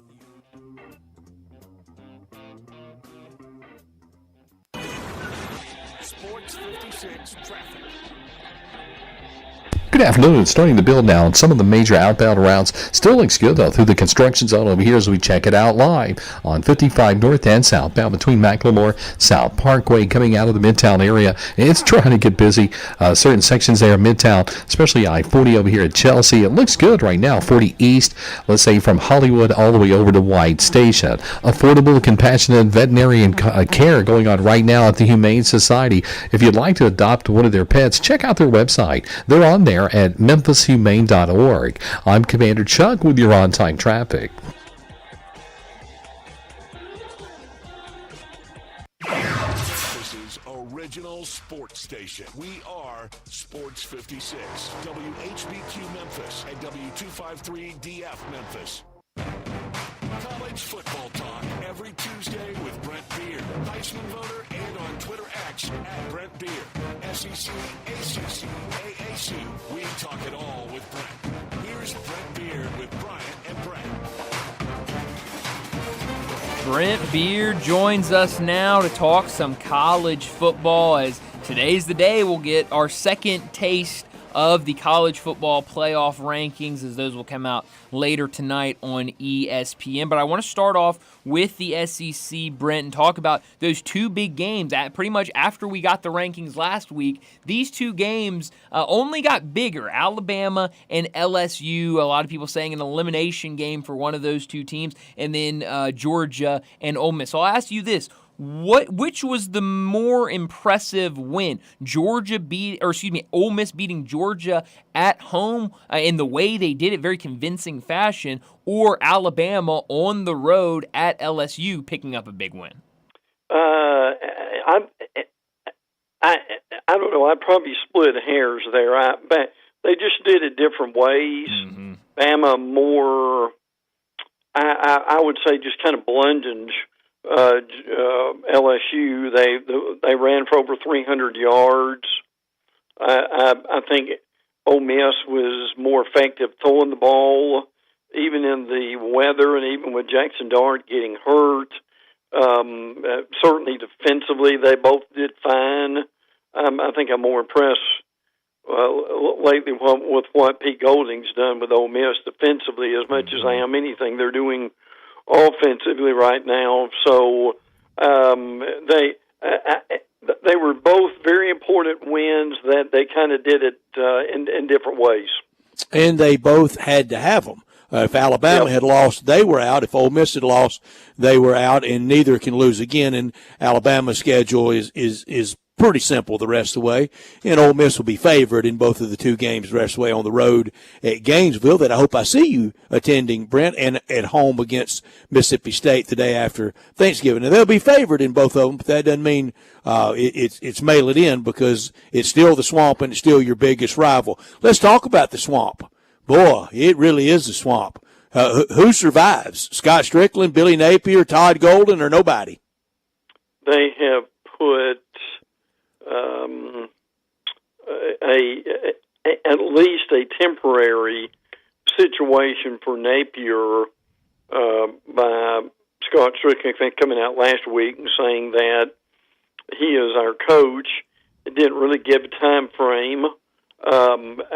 There's some thought that they will be able to maybe win two of their last three games. Probably the better would be the LSU game this week and Florida State game. Not a lot of the Gator folks would tell you they don't think they'll beat Ole Miss, with that. If they do that, they could be coming to the Liberty Bowl. They could. They would be 6-6 in that juncture, and that would be success. There are a lot of Gator fans at the beginning of the year who said they would have signed a sheet of paper to have been 6-6 and be able to go to a bowl. Now, the other situation, people may not realize this, but even with the independent Alligator, which I give them credit for the work that they did. There's some accusations, Title IX investigation on basketball coach Todd Golden and basically stalking some women. But amazingly, he coached last night. And I guess if he coached last night, Florida knows something enough to allow him to coach without this being a further problem. We're not sure about that yet. But look, guys, now I understand what Scott Strickland's saying, but man, if they get demolished in the next 3 games as far as Florida, again, I don't see any way in the world that they'd lose to Florida State right now, but in football, you just don't know. And there's still a lot of Gator media who think what Scott Strickland said means he'll be back next year. Now, Scott Strickland said that basically because of recruiting. I think we all know that and where that was going, and I get it, but we still got to wait and see how this season plays out. Did Scott Strickland do that independently? Speaking of the independent Alligator, aren't all alligators pretty darn independent? I think probably, since they can yes. What a pretentious name of the campus newspaper. It really is. But they're doing good work. But anyway, did Scott Strickland do that? Did he do that on his own, or was he made to do that by prominent boosters? I think he certainly talked to some prominent boosters. Here's the reality in this area. I think let me put it this way, there's an appreciation for Napier. Up into the Texas game, they played hard. They played hard against Georgia. The game's tied in the fourth quarter. Played hard against Tennessee. They're up by 3 at half. But the wheels kind of fell off against Texas. I think that's the unknown here. And I'm sure. And the other thing, Brad, that was talked about down here was, did Strickland want to get something out positive about the football team, and at least keeping Napier for the time being before this news broke with the basketball team? When you're the AD, you're juggling several different balls, pardon the pun, and there's some speculation. Did the two kind of go hand in hand? Yeah, it does not sound like a good situation anyway. Or coincidence. It doesn't look good is what it looks like. Speaking of Florida, DJ Lagway was a kind of game time decision last week, ended up not playing against Texas. Napier came out yesterday in his weekly press conference, said that he had practiced, he had worked out, and that he had looked a lot better, but he's still not 100%. If he's able to go Saturday and is a little limited, what would that mean for this game against LSU? Well, LSU has really struggled as of late with quarterbacks who are dual threat guys. They did that with the A&M game. They certainly did it with the Alabama game in Jalen Milroe. If you could get Lagway on the field, and he is close to 100%, Lagway's got a good arm. He can be a little shifty, and he can be a bit of a dual threat. So if you're going to take advantage of LSU right now, that's the way you would do it. But here's the other thing. I do a podcast with Shane Matthews on Thursdays, and Shane Matthews is obviously the most valuable player in the SEC. Couple of years in a row, played in the NFL. Shane made an interesting point. He said, anytime I've either had a hamstring or know people who have, it really takes about 4 weeks to get that thing well. So 4 weeks, obviously, he's not up yet. Right. I mean, they think he's okay. I think he practiced some today. I mean, could they do something with him if he's, I don't know, 80% or so? One of the other guys that they really need back is Montrell Johnson. Montrell Johnson is their best running back. He's been hurt for a while. If they could get a real running, and they've done well with these younger backs. If they can, they've got a lot of talent with the young kids. They could get Johnson back, be able to run the ball. That would take some pressure off Flagway. And Brent, I'm sure not assailing or attacking you. It just blows my mind to hear the bar being so lowered for the mighty Gators. But to hear you say, and you properly said that they didn't show any effort at Austin, but they did in the cocktail party. They won against Kentucky. They sure did in overtime at Knoxville. They had the win over Central Florida, but they didn't show a lot of effort opening day against Miami. They didn't show much against A&M in Gainesville. I just can't believe, and I'm sorry to whoever this might offend, but the idea of Florida coming to a Liberty Bowl, it just blows my mind.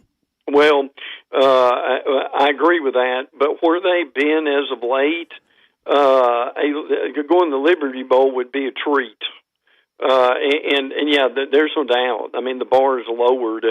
Do their equipment managers even have cold weather stuff? Great question. Probably not, frankly. And that may be something that they would obviously need to get. A pretty good Liberty Bowl would be the Sunshine Liberty Bowl, Arizona State against Florida. That would be good. Sure. The reality here is, it tells you a lot about the program, doesn't it? About the expectations being low. And look, believe me, there are a lot of Gator fans who believe or doubt that Billy Napier is the guy to take them where they really want to go. Nobody's going to miss him. Shane Matthews is not going to miss him if they fire him tomorrow, is he? No.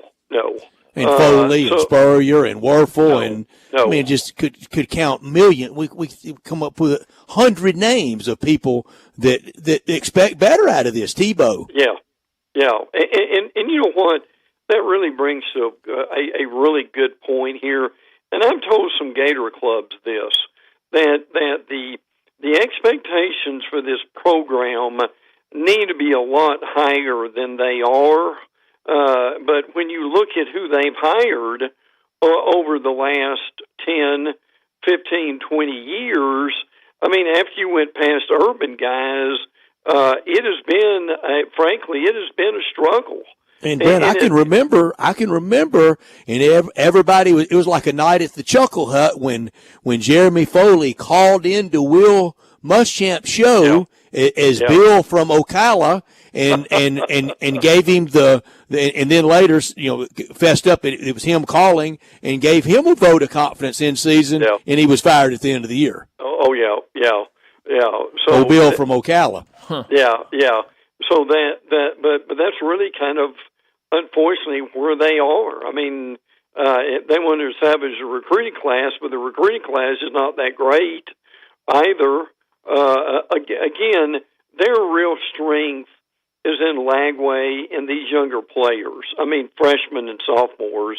And if they can get a guy in here who can really direct him, and I'll say this too, if Napier comes back, Napier's still got to hire, and he's been reluctant to do it, an offensive coordinator, and believe it or not, a special teams coach.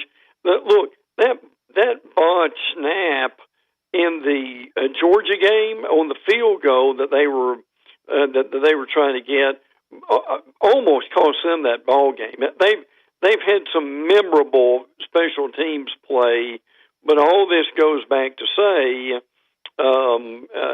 they are nowhere near where they want to be right now as a program, and obviously Florida State, their cousins down the road, aren't either. Yeah, no, it's not been a great year for some of those Florida schools, and over the weekend, not a great weekend for the Florida schools altogether. Dolphins saved them last night. Sure did. They really were the saving grace. Almost a clean sweep. That's right. But Miami, they take their first loss. They'd been flirting with it a couple of times throughout the season, but on the road against Georgia Tech. Brent, I remember last year you raving about the work Brent Key was doing at Georgia Tech. Now he gets a signature victory at home against Miami. What were your takeaways from what you saw on both sides, Georgia Tech and Miami? Well, you said a lot of it in that Miami has played with fire. Winning games on basically the last play, like the Virginia Tech game, that they've come from behind. In the Louisville game, for instance, they're off this week. That they need that. They're still probably going to end up in the ACC championship game, but they have these periods to where they just cannot cover anybody. They can't stop anybody. They get behind. I don't mean by 7. I mean by 21. But they've still got the offense to come back. This time it just didn't happen. I thought what Georgia Tech did in rotating those quarterbacks and Haynes King, who really couldn't throw, then you put the Philo kid, the freshman, in, and he can throw. That was very impressive. And look, I'm not saying Brent Key is going to win the ACC. But what they've done, particularly by beating Miami 2 years in a row, that has been a certainly he wants to be there. They're beginning to recruit a little bit better with their recruiting standards and academic standards. So hats off to Key for what he's done. But ACC Coach of the Year is Rhett Lashley, isn't it? Probably. No one expected that, I don't think.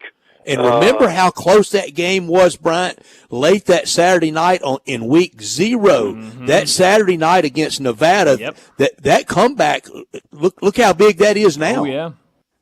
But it's really amazing, frankly, what they have done. And remember, SMU has got so much money that they wanted to join the league, and they weren't even worried about when they were going to get their share of the money from the league. Rattling a tin cup. That's right. Oh, yeah, absolutely. So,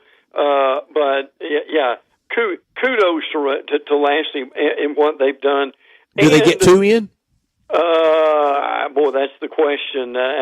And when I talk to ACC people, they're not sure about that. Pittsburgh's taken a kind of a nosedive. Danny Cannell, sure.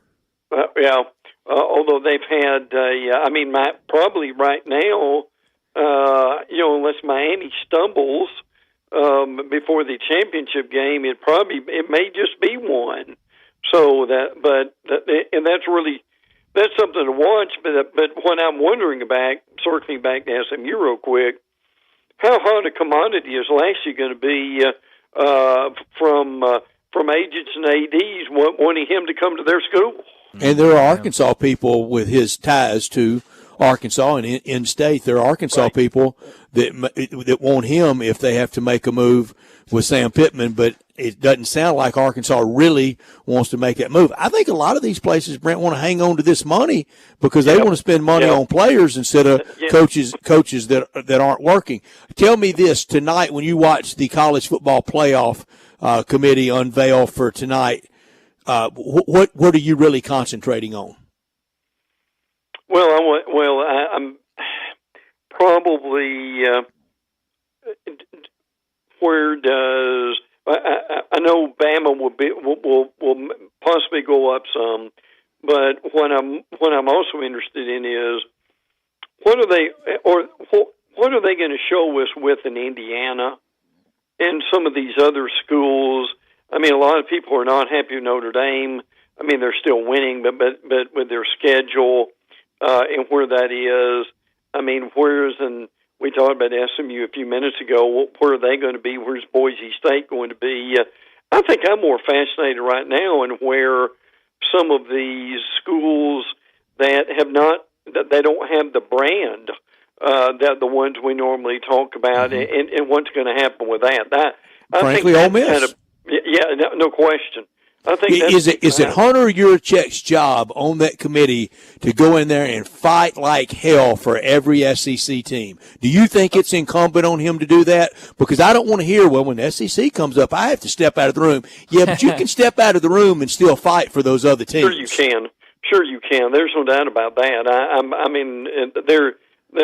mean, these guys, they discuss everything that's going on. I was on that mock committee back in 2018. It was revealing, and obviously we were just dealing with 4 right at that point. But look, there's no doubt about it. I mean, we had every stat known to man in front of us. But don't think for a minute, to Brett's point, Bryant. Hallway talk. It matters. There's not in the hallway and also in that room that there's not some points being brought out that are important, and there's some defensive conferences going on too. Well, and here is a tough one for Hunter Yurachek with his fan base, the people that pay him. They don't want to hear him fighting hard for Ole Miss. Mm-hmm. Oh yeah. Oh, so really, you went in there and you threw it all on the line for Ole Miss. The more they get, the more it comes out of Arkansas. Is how they would look at it. Yeah, probably so. But then Ole Miss and Ole Miss administration, and I would hope SEC administration, no, you get in there and you fight for Ole Miss. Yeah, you fight for Alabama. Well, and look, you fight for them now because we don't have enough information in this new situation on how this is going to go. So you can't really take anything for granted, thinking that that all the talking points you use for 4 teams is going to always apply to 12 teams. So even more emphasis to get in there and fight for your conference. And I don't need to hear any of this garbage, and it would be pure garbage of, when for whatever league comes up, certainly Big Ten and SEC. Well, when, the SEC comes up, I recuse myself, I step out. Well, then you don't need to be on the committee because the whole committee's talking about SEC, Big Ten, SEC. That's the story of college football. If you're just there to talk about the WAC, we don't need you representing us. No, because they can get other people in there who would fight for them. I got news for you. The Mountain West Conference is not the centerpiece of college football. The SEC is. No, it is, and the Big Ten people would tell you the same thing. And they would be right. And when he says, well, I step out when Indiana comes up, no, that's when you get in there and fight like hell for them. Absolutely. Yeah. Listen, if they're dragging or we can send somebody from University of Denver to be on the committee. And look, if they're dragging you out the door, you better be saying something as they're doing that. and you better be dragged out. Yeah, precisely. Well, it's going to be interesting to see how it shakes out tonight, what those rankings look like tomorrow morning when we wake up, later tonight when we're watching it. But, Brent, as always, thanks so much for joining us, and we'll talk to you again next week. As we go out the door here, I'm going to give a heavenly shout-out to my sweet Alabama mother who died 12 years ago today. Oh, wow. For sure, Brent. She was a Southern belle and loved and had to get that hair done now every Thursday or the world was going to end. But she had some good ones like, man, it's so windy out here, it's going to blow the hair off your head. And I still don't know who John Brown is or was, but often mentioned, or lickety split, or things like that. So, Brett, did your mother have a few of those too? 1,000. Yeah. So I appreciate y'all letting me mention that. Yes, sir. Absolutely. Good stuff. She'd be proud of her boys. Yeah. Good. Take care. Thanks, Brent. Thank you, man. Thank you. Brother Brent Beard with us talking college football from down in Jacksonville, the pride of Walker County in Jasper, Alabama, with his twin brother, Brett, who does talk radio in Huntsville and Florence, Alabama. It's the red tag sale going on now at All-Star Chevrolet. It's the thankful month, and we have a lot to be thankful for, like Brent was just talking about at All-Star Chevy in Olive Branch. If you see a car with a red tag on it, and they're everywhere, that means a savings for you. New 24s and 25s and the all-new affordable Equinox for 25. Red tags mean savings, 0% financing, and a ton of cash back for you. Red tags on Silverados, new 24s, with 1.9 financing plus $3,750 back in cash. The new Colorado trucks financing down to 1.9 and not a payment until February of 2025. Payment free to next year. Your good credit deserves it. You get it at All-Star. And if you're law enforcement, first responder, healthcare, military, educator, recent grad, you get an extra $500 bonus back instantly. All-Star with all the pre-owns you can imagine. Nissans, Toyotas, Suburbans, Jeeps, Tahoes, and a ton of pre-owned Silverados. If you have any vehicle you want to sell or trade, bring it to All-Star, and they'll get the most money back for you, even if you didn't buy it from them. Drew DePriest and everyone, all the staff at All-Star, wishes everybody a happy holiday season, starting with the Thanksgiving season, and then we get into the Christmas holiday season. Together, let's drive down Highway 78 to All-Star, and for more information, go to allstarautogroup.com. Let's get to another break. When we come back, we've talked a lot about tonight. The second college football playoff rankings will be revealed. We'll get another look at what the playoff bracket would look like if it started today. We're going to go back to preseason when we made our predictions for the 12-team college football playoffs. We'll take a look at that, see where we might be right, see where we were definitely wrong. We'll do all of that next on Sportstime. Join the voice of the Tigers, Dave Woloshin, for Wolo and Friends. Weekday mornings from 10 to 11 here on Sports 56 and 98.5 FM.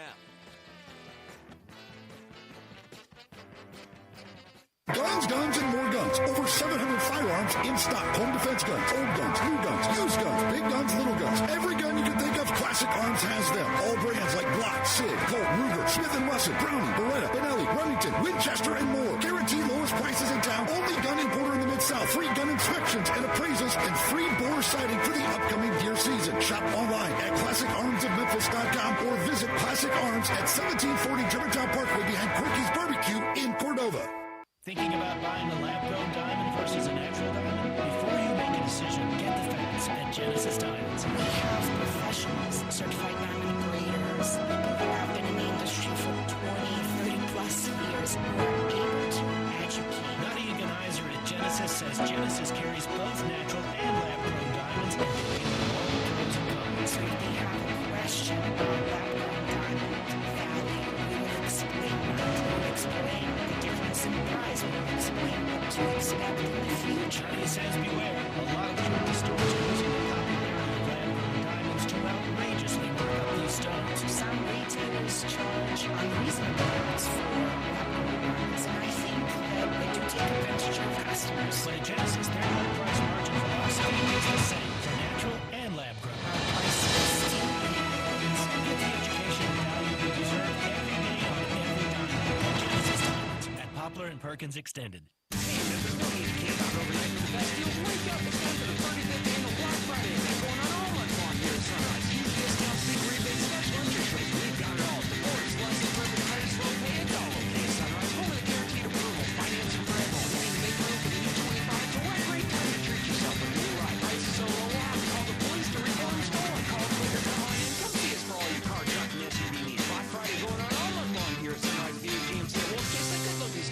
We're making fun to buy a car. In Jason's Deli, when you're dining in or picking up curbside, you can expect wholesome food and no surprises. Just delicious sandwiches, crisp salads, and quick quality meals made with the freshest ingredients and no artificial trans fats, MSG, high fructose corn syrup, or artificial colors and dyes.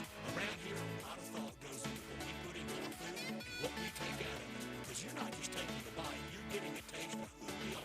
New items are constantly being created to expand our menu for all tastes and special dyes, vegan and gluten-free options available, convenience, and on-time delivery you can count on. It's just a click away at jasonsdeli.com. So whether you need to feed 5 people or 5,000, the team at Jason's Deli, they have the credentials Jason's Deli, locations at Ridgeway and Parkway Center, Upper Highland, Germantown Road in Cordova, and Goodman Road in Highland Ranch. Jason's Deli, it's wholesome food and no surprises. Do you know one of the best things you can do for your employees or family's health? Provide Arctic Clear bottled water. Arctic Clear bottled water is your locally owned and operated bottled water provider. Arctic Clear is 100% natural spring water with free delivery and setup, dependable service, and no long-term contracts. What an easy choice. Call Jeff Manus today, 901-382-2363, or visit arctic-clear.com. Arctic Clear bottled water. Call now, 382-2363. That's 382-2363. Sports 56 traffic. Good afternoon. It's trying to build already over here on 40 East from Sycamore View Road all the way out past Germantown Parkway as it starts to get heavier headed out towards Fayette County as you come off I-40 there onto Austin B Highway going outbound. That's on the increase even more to the south of Memphis. Here we go. It's cranking up down 55 through South Haven all the way down into DeSoto County. Shop now and save for the holiday season at Weimer's Jewelry. They're located at 7525 Highway 64. Go by and see them at Weimer's Jewelry. I'm Commander Chuck with your on-time traffic.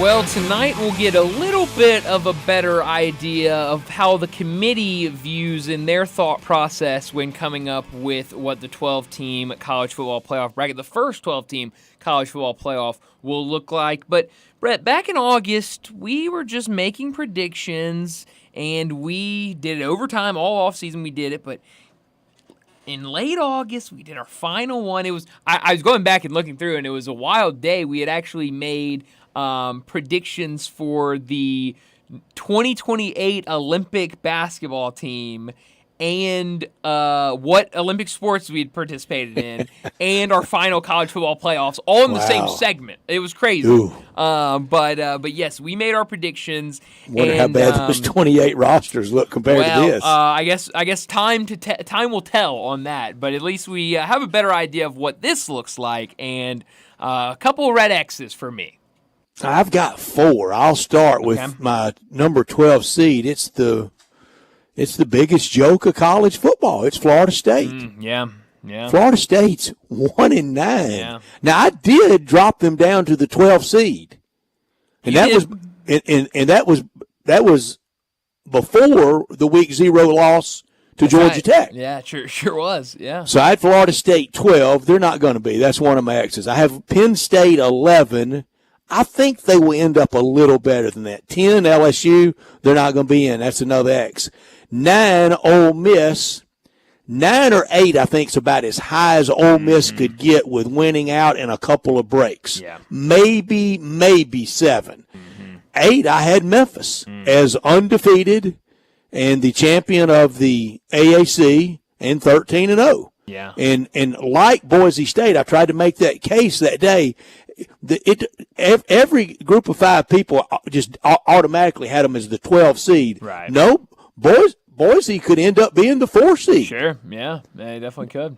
And they could be, down the way, but Memphis is not going to be in. So that's 3 X's. 7, Alabama. That's about where Alabama, it looks like they could shake out tonight and maybe at the end. 6, Ohio State. They're going to be somewhere in it. I don't know if it's 6. It could be as high as 1. It could be 2. They're going to be in it. Texas at 5, same thing. 4, Utah. And remember, I wrestled when we did way extremely too early. Yep. Way too early. I had BYU in there. I had Oklahoma State in there, and I didn't have enough confidence in staying with BYU. Right. And look at the season they're having. I had Utah. It's an X. So that's my 4th X out of these teams. Clemson at 3. I might as well go ahead and put X there. Should I? I mean, I guess there's still they might a shot. Still could win the automatic bid. Sure, but it would take a whole lot of winning needs to start happening. I would say South Carolina will beat them at Clemson before Clemson wins the automatic ACC. I would say so, yeah. I'd bet on that. Oregon at 2, they're there. And then Georgia. I had Georgia at 1, and it is very precarious. Mm-hmm. No, you were definitely right about that. Yeah, I also had Georgia at number 1. I'll go through with mine, and I had Memphis at 12. Obviously, they're not going to be in it, so that's already an X. 11, I had Miami. Now, still a shot for them to be in there. You know, they're fine where they're at right now. Obviously, now with the loss makes things a little more complicated. 10, I have Missouri. I guess, you know, at least their head coach thinks that they're still playoff bound. They have a chance. They I guess you got to out. think you are, don't you? You have to. I mean, you're in that position. Where are you going to go and say, no, you know, well. I think they would be more with Brady Cook than Drew Pine. Oh, 100%. And South Carolina blasts them this week. Oh, I think you're right. I mean, that's crazy. 12-point favorite. It is insane for when you're playing I know South Carolina's been playing good, but when you're hosting a top 25 team, that's insane. Now, Mizzou gets a break, 3:15 or before 15 Columbia time. That's better than nighttime at Williams-Brice. It absolutely is. So, you know, maybe they can win out, but obviously your head coach is definitely going to go out there and say, hey, we're still coming for the playoffs. Let's don't make too much out of Williams-Brice either. No, not at all. Absolutely not. But I would definitely rather my head coach saying, yeah, we're going to the playoffs instead of, hey, you know, Gator Bowl, here we come. You know, get ready. And I'm taking the first good job and getting out of here. Exactly. That's right. So, you know, Missouri, that's one where earlier you said maybe you already have one line going and waiting for the other to make a full I was scared leg. of Mizzou's defense. Yeah, no, so Missouri, I don't feel good about that. 9, I have Alabama, you know, still right there in the mix, you know. Let's see what happens the rest of the way. 8, I have Penn State. Yeah, you still feel good about where Penn State is. 7, I had Ole Miss. I think maybe a little high now, but I definitely in that mix, especially with that win. But it's not certain. Georgia. No, it's definitely not certain. Even winning out, it's not certain. No, but they're 100% in that mix still. So I'll keep them alive. 6, I have Oregon. Now, obviously, they're going to be way higher than 6 tonight when that prediction comes out, but they're definitely 100% in the conversations for the playoffs. 5, I have Texas. They're still right there, and then here's where we start getting the big X's. Number 4, Utah. I had Utah winning the Big 12, and that is a massive X. The number 3, winning the ACC, Florida State as my 3 seed, and that one did not work out very well. They got everybody. Oh, got everybody. You know, it is what it is. You'll just chalk it up.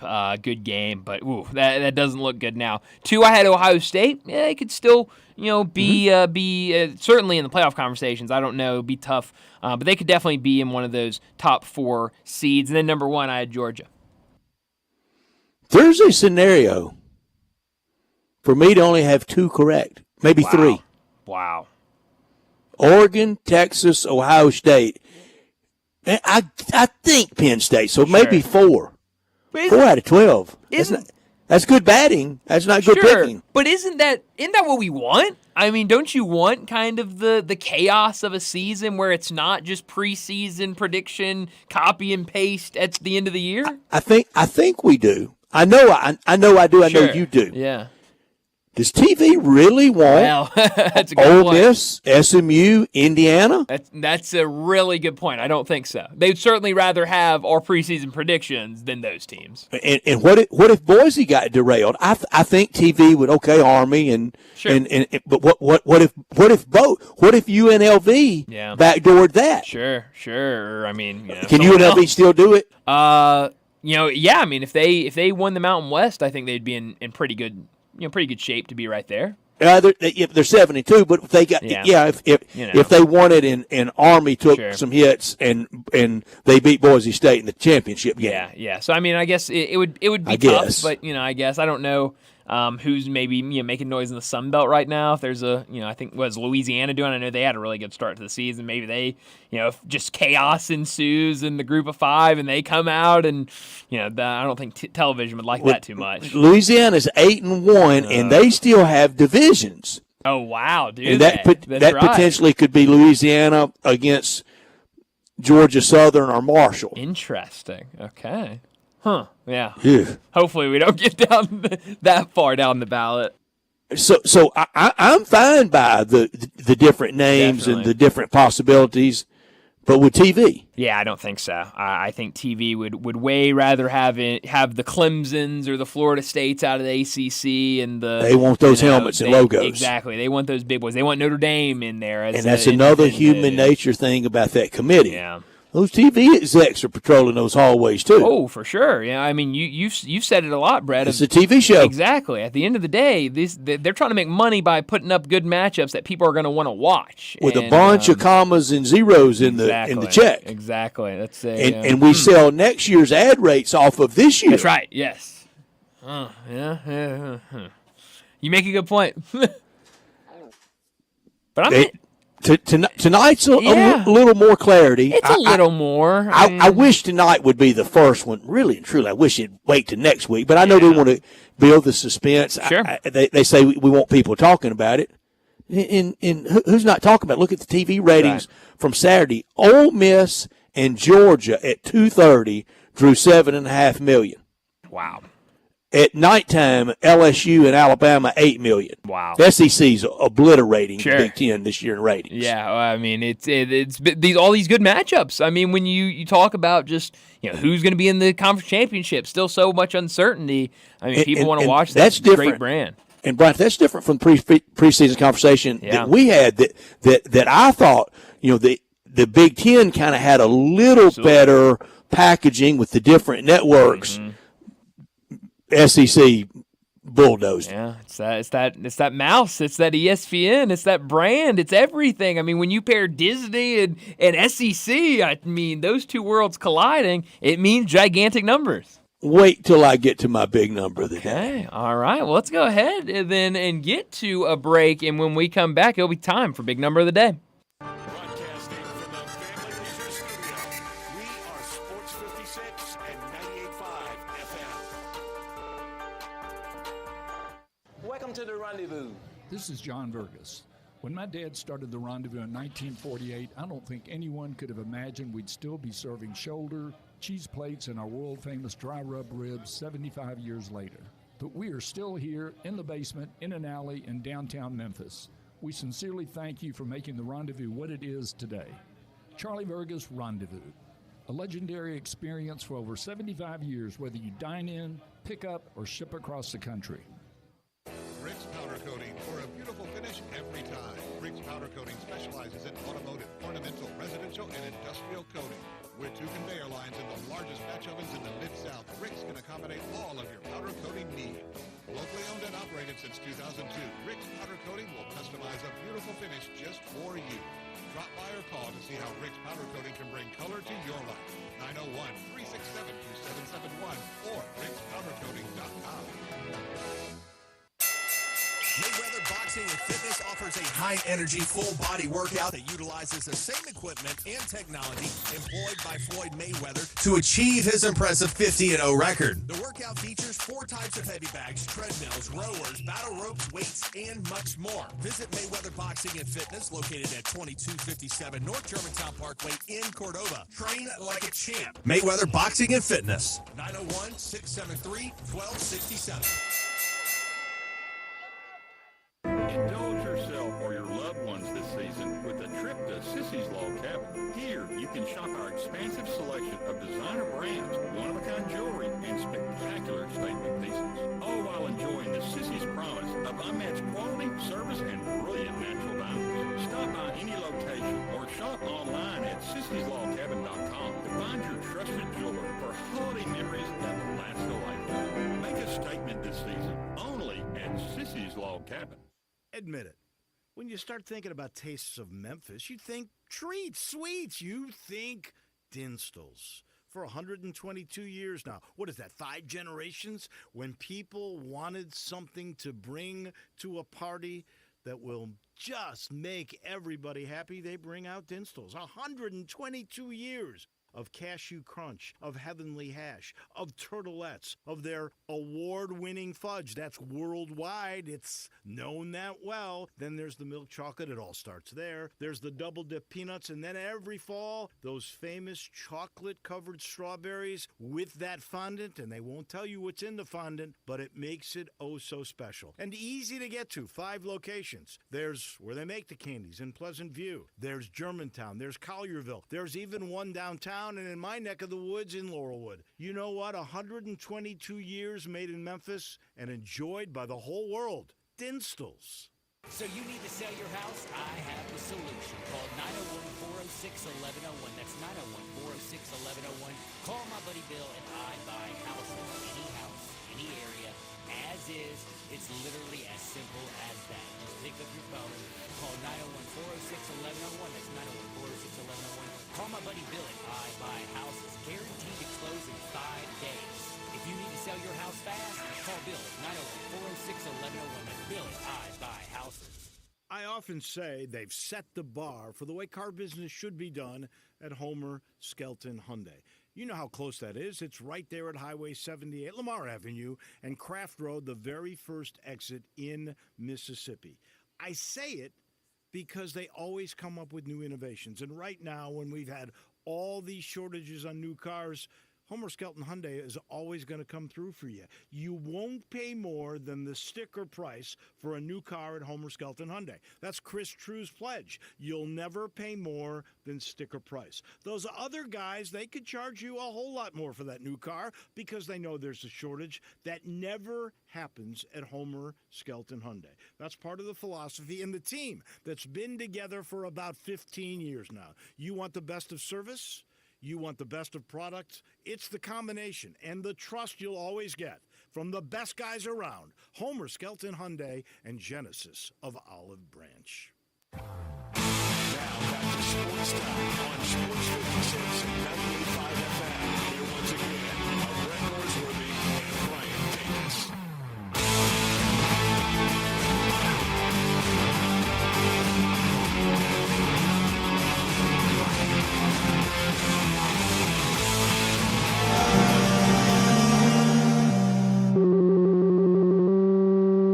Big Daddy. Hello, Big Brand. It's a guy, he wants to be big, then he gets big, he doesn't want to be big anymore, then he gets small, but the suit's too big. Big Daddy. The big boy. You're a big guy. I think she's trying to pull a fast one on Big Daddy. The big number of the day. Well, Brett, how about we switch it up today and you go first today? You got it, Brian. I'll do it. Right. My big number is 68,126. Whoa. How's that for a big number? Okay. Repeat that number one more time. 68,126. Okay. 68,126. That was the record-setting crowd Saturday at Vaught Hemingway in Oxford for the Ole Miss Georgia game. Remember, the Oxford population, non-student, is around 27,000. Students in fall enrollments about 27,000. That crowd Saturday at little old bitty toady Oxford. Remember, on a slow Tuesday in June, it's 27,000 in that town.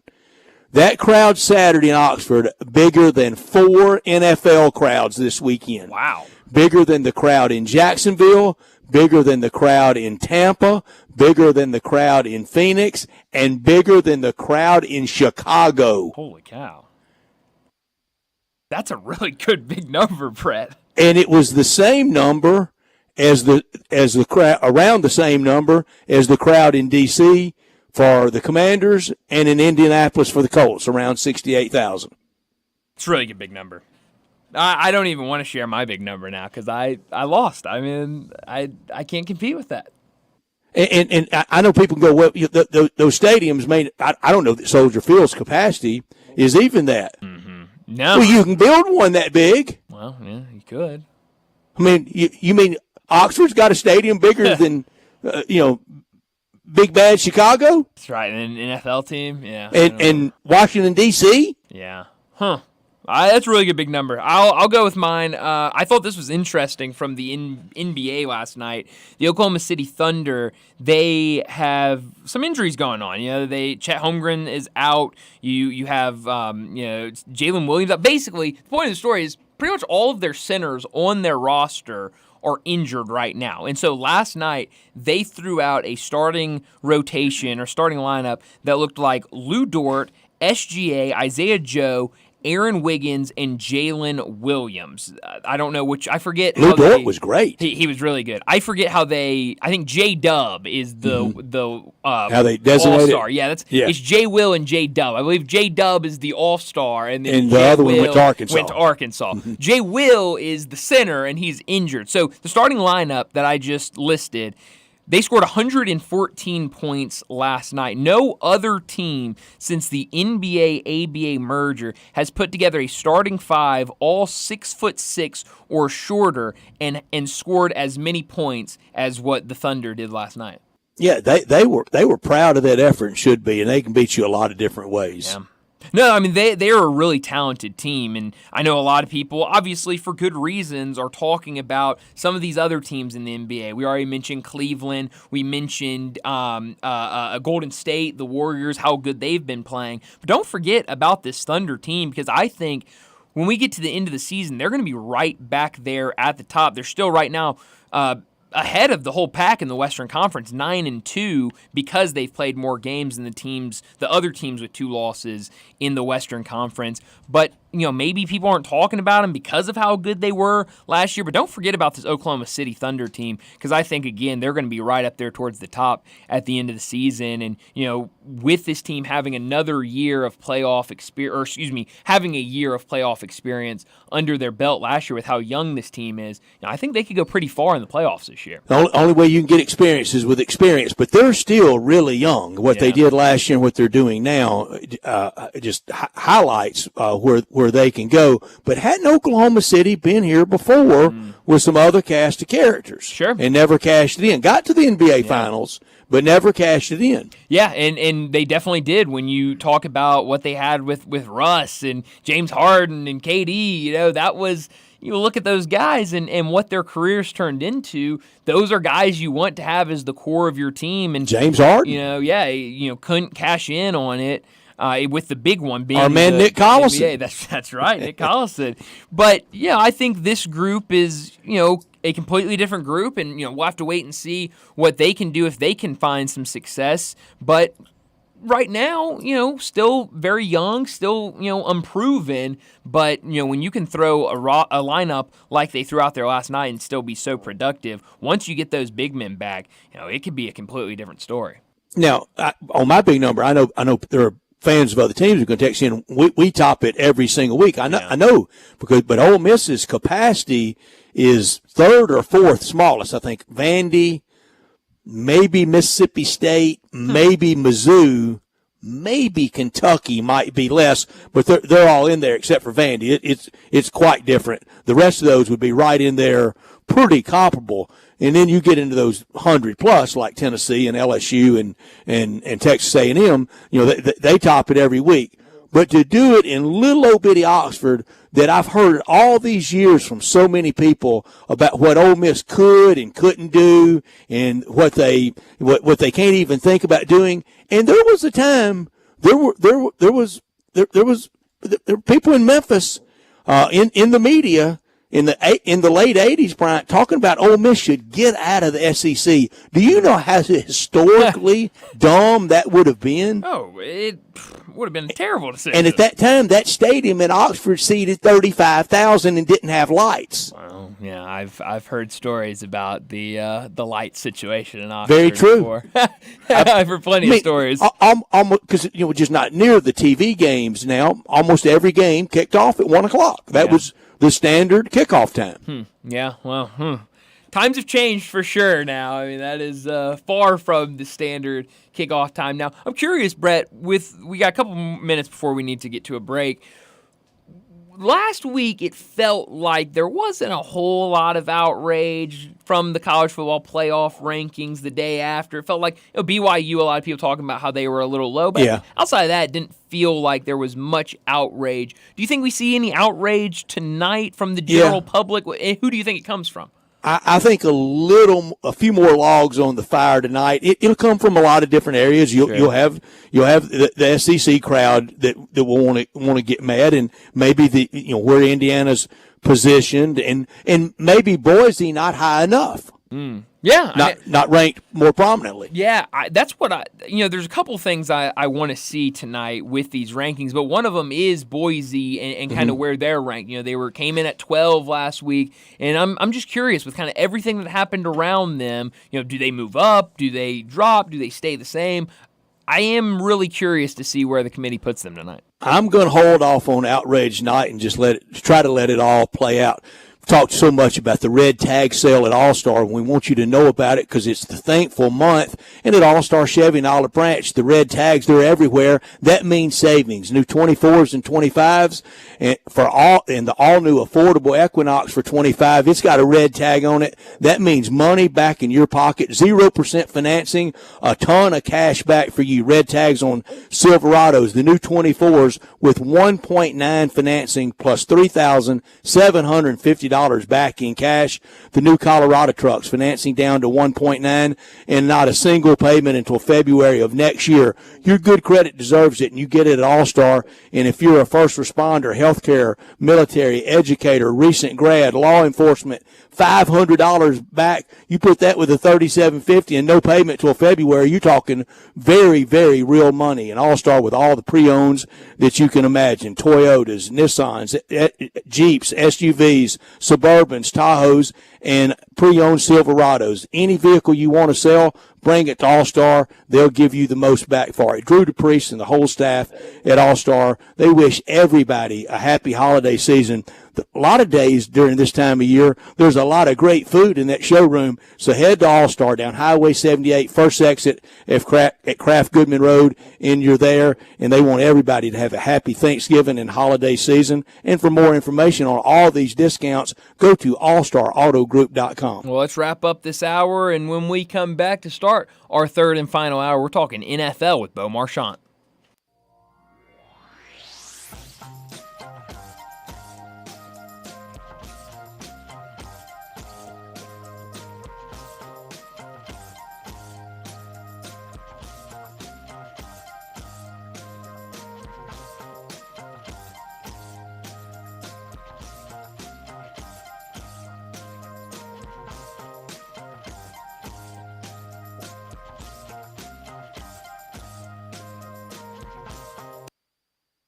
There's an institution in East Memphis that I love talking about. It's the Spirit Shop at 4848 Poplar Avenue, right down the street from Clark Tower, and it looks like a log cabin. It's been around Memphis since 1969 with a family-owned, friendly, knowledgeable sales staff that is just a wonderful place to go. I love going in and talking wine or bourbons, and they've got such great selection. So if you've not visited the Spirit Shop in a while, it's been remodeled. You'll love what you see when you need spirits. Tell Eddie Wallow said hello. I'm still going for it, even with higher stroke risk from atrial fibrillation and a regular heartbeat not caused by a heart valve problem. Over a 3-year study, Eliquis apixaban tablets reduce stroke risk better than warfarin, and over 97% of Eliquis patients did not experience a stroke. A first stroke occurred in 2.9% of warfarin patients versus 2.3% of Eliquis patients.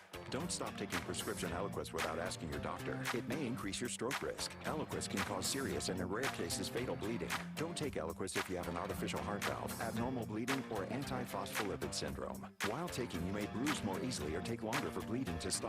A spinal injection while on Eliquis increases risk of blood clots, which may cause paralysis, the inability to move. Get medical help right away for unexpected bleeding, unusual bruising, or tingling, numbness, or muscle weakness. Medications such as aspirin products, NSAIDs, SSRIs, SNRIs, and blood thinners may increase bleeding risk. Tell your doctor about all planned medical or dental procedures. Learn more at Eliquis.com or call 1-855-ELIQUIS. Getting engaged soon? Don't make her settle for one of those knockoff mass-produced rings you find at most jewelry stores. Get to Genesis Diamonds and get her that one-of-a-kind ring she really wants from a world-class designer. Hey, it's Eric Hasseltine, and Genesis Diamonds has the rings on every woman's wish list. Truly handcrafted rings made in the USA from names like Tacori, Coraggio, and dozens more. Not even allowed to sell these amazing brands when you can get them at Genesis. This is one amazing store owned by a former diamond wholesaler. Every diamond is straight from the cutter with rock bottom prices, and nothing's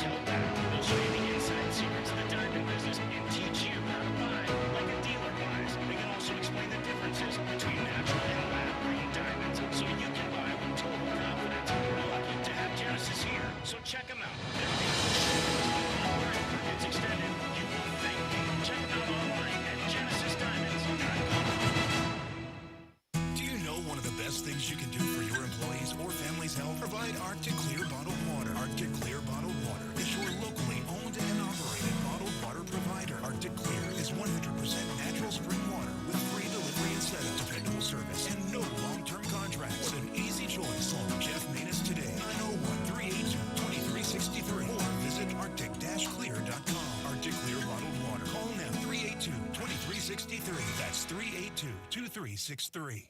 I'm with John Burgos from the world-famous Rendezvous in the Alley since 1948. Brett, we have catered parties all over this country and all over the world, from Singapore, Australia to Central Park in New York. But many people don't realize how much we do locally. For holiday events, office parties, tailgating, birthday parties, you can't do better than the Rendezvous. For example, you can get a cheese and sausage tray for 15 to 300 people for $3.75 per person. You can even build your own nacho bar for $10.50 per person. All you need is a minimum of 15 people. In many cases, we can arrange delivery and full-service catering. We've even made it easy to get to-go items. You can just park at our front door in the alley, put on your flashes, and we'll get you going ASAP. For all your catering items and prices, go to hogsfly.com, click on menu, and drop down to catering. Thank you, John.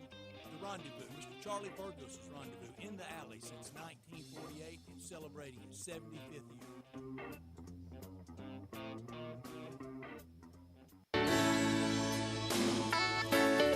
Listen Sundays at 11 a.m. to join Idlewild Presbyterian Church for worship.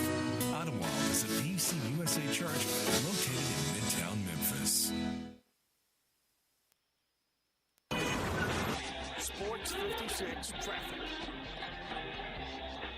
Good afternoon. It's starting to load up with a little bit more volume in the last few minutes. Trying to get out of the Midtown area on 240 southbound as you work your way past South Parkway. Now, we've had a couple of accidents out here in the last 15, 20 minutes. It's gotten busier, but it's moving right now. 240 east at Mill Branch, all the way over to 385 Billmore Parkway going outbound. Hey, shop now and save during the holiday season at Weimer's Jewelry, located 7525 Highway 64. I'm Commander Chuck with your on-time traffic.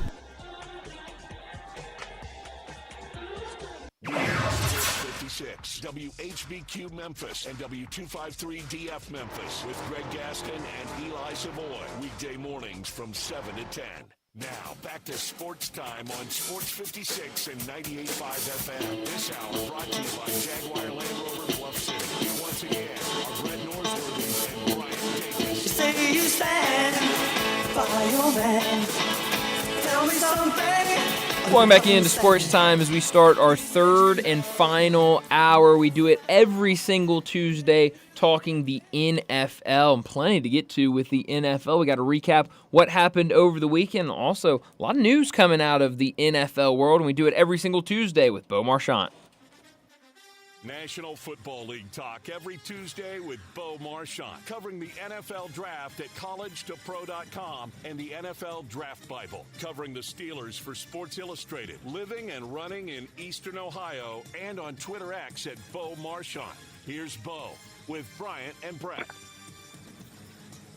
Bo, thanks so much for joining us. I want to start with the breaking news that came out earlier today that Shane Waldron, the offensive coordinator for the Bears, will no longer have a position with the Chicago Bears. What did you make of this decision for them to move on from their offensive coordinator midseason?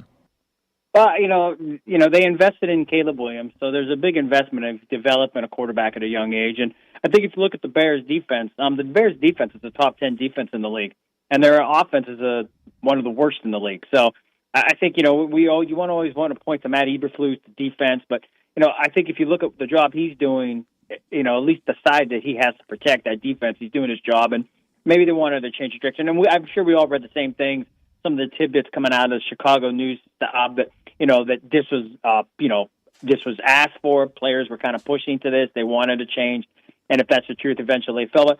Listen, the offense isn't going anywhere, and if you're not comfortable and you kind of want to jumpstart this, and I think everybody in Chicago, at least management and coaches, you want to protect yourself. And as we know, you're going to eliminate all the other assets until you kind of got to eliminate yourself, which you'll never do in terms of Matt Eberflus or the general manager. So, listen, the pieces are there. I mean, they invested, Dunze, Caleb Williams, they have DJ Moore, Swift. So I don't think there's any excuses for the offense to be as bad as they've been after, 9 games. Doesn't it feel like somebody from on top said, we can't let happen to Caleb Williams that's what's happened to Bryce Young? Yeah, you're exactly right. You have to protect these investments. We've seen it time and time again. The way this league is, it's a past era. You have to protect these guys, especially number one pick.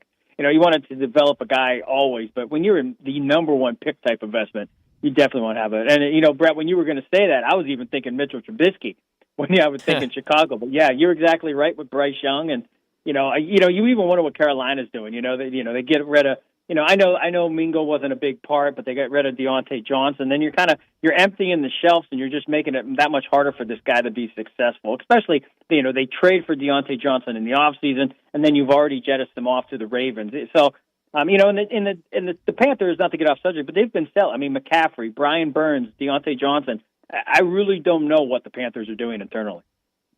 What do you think happens with Matt Eberflus? Is this a guy that is also going to be on the chopping block once the season's done?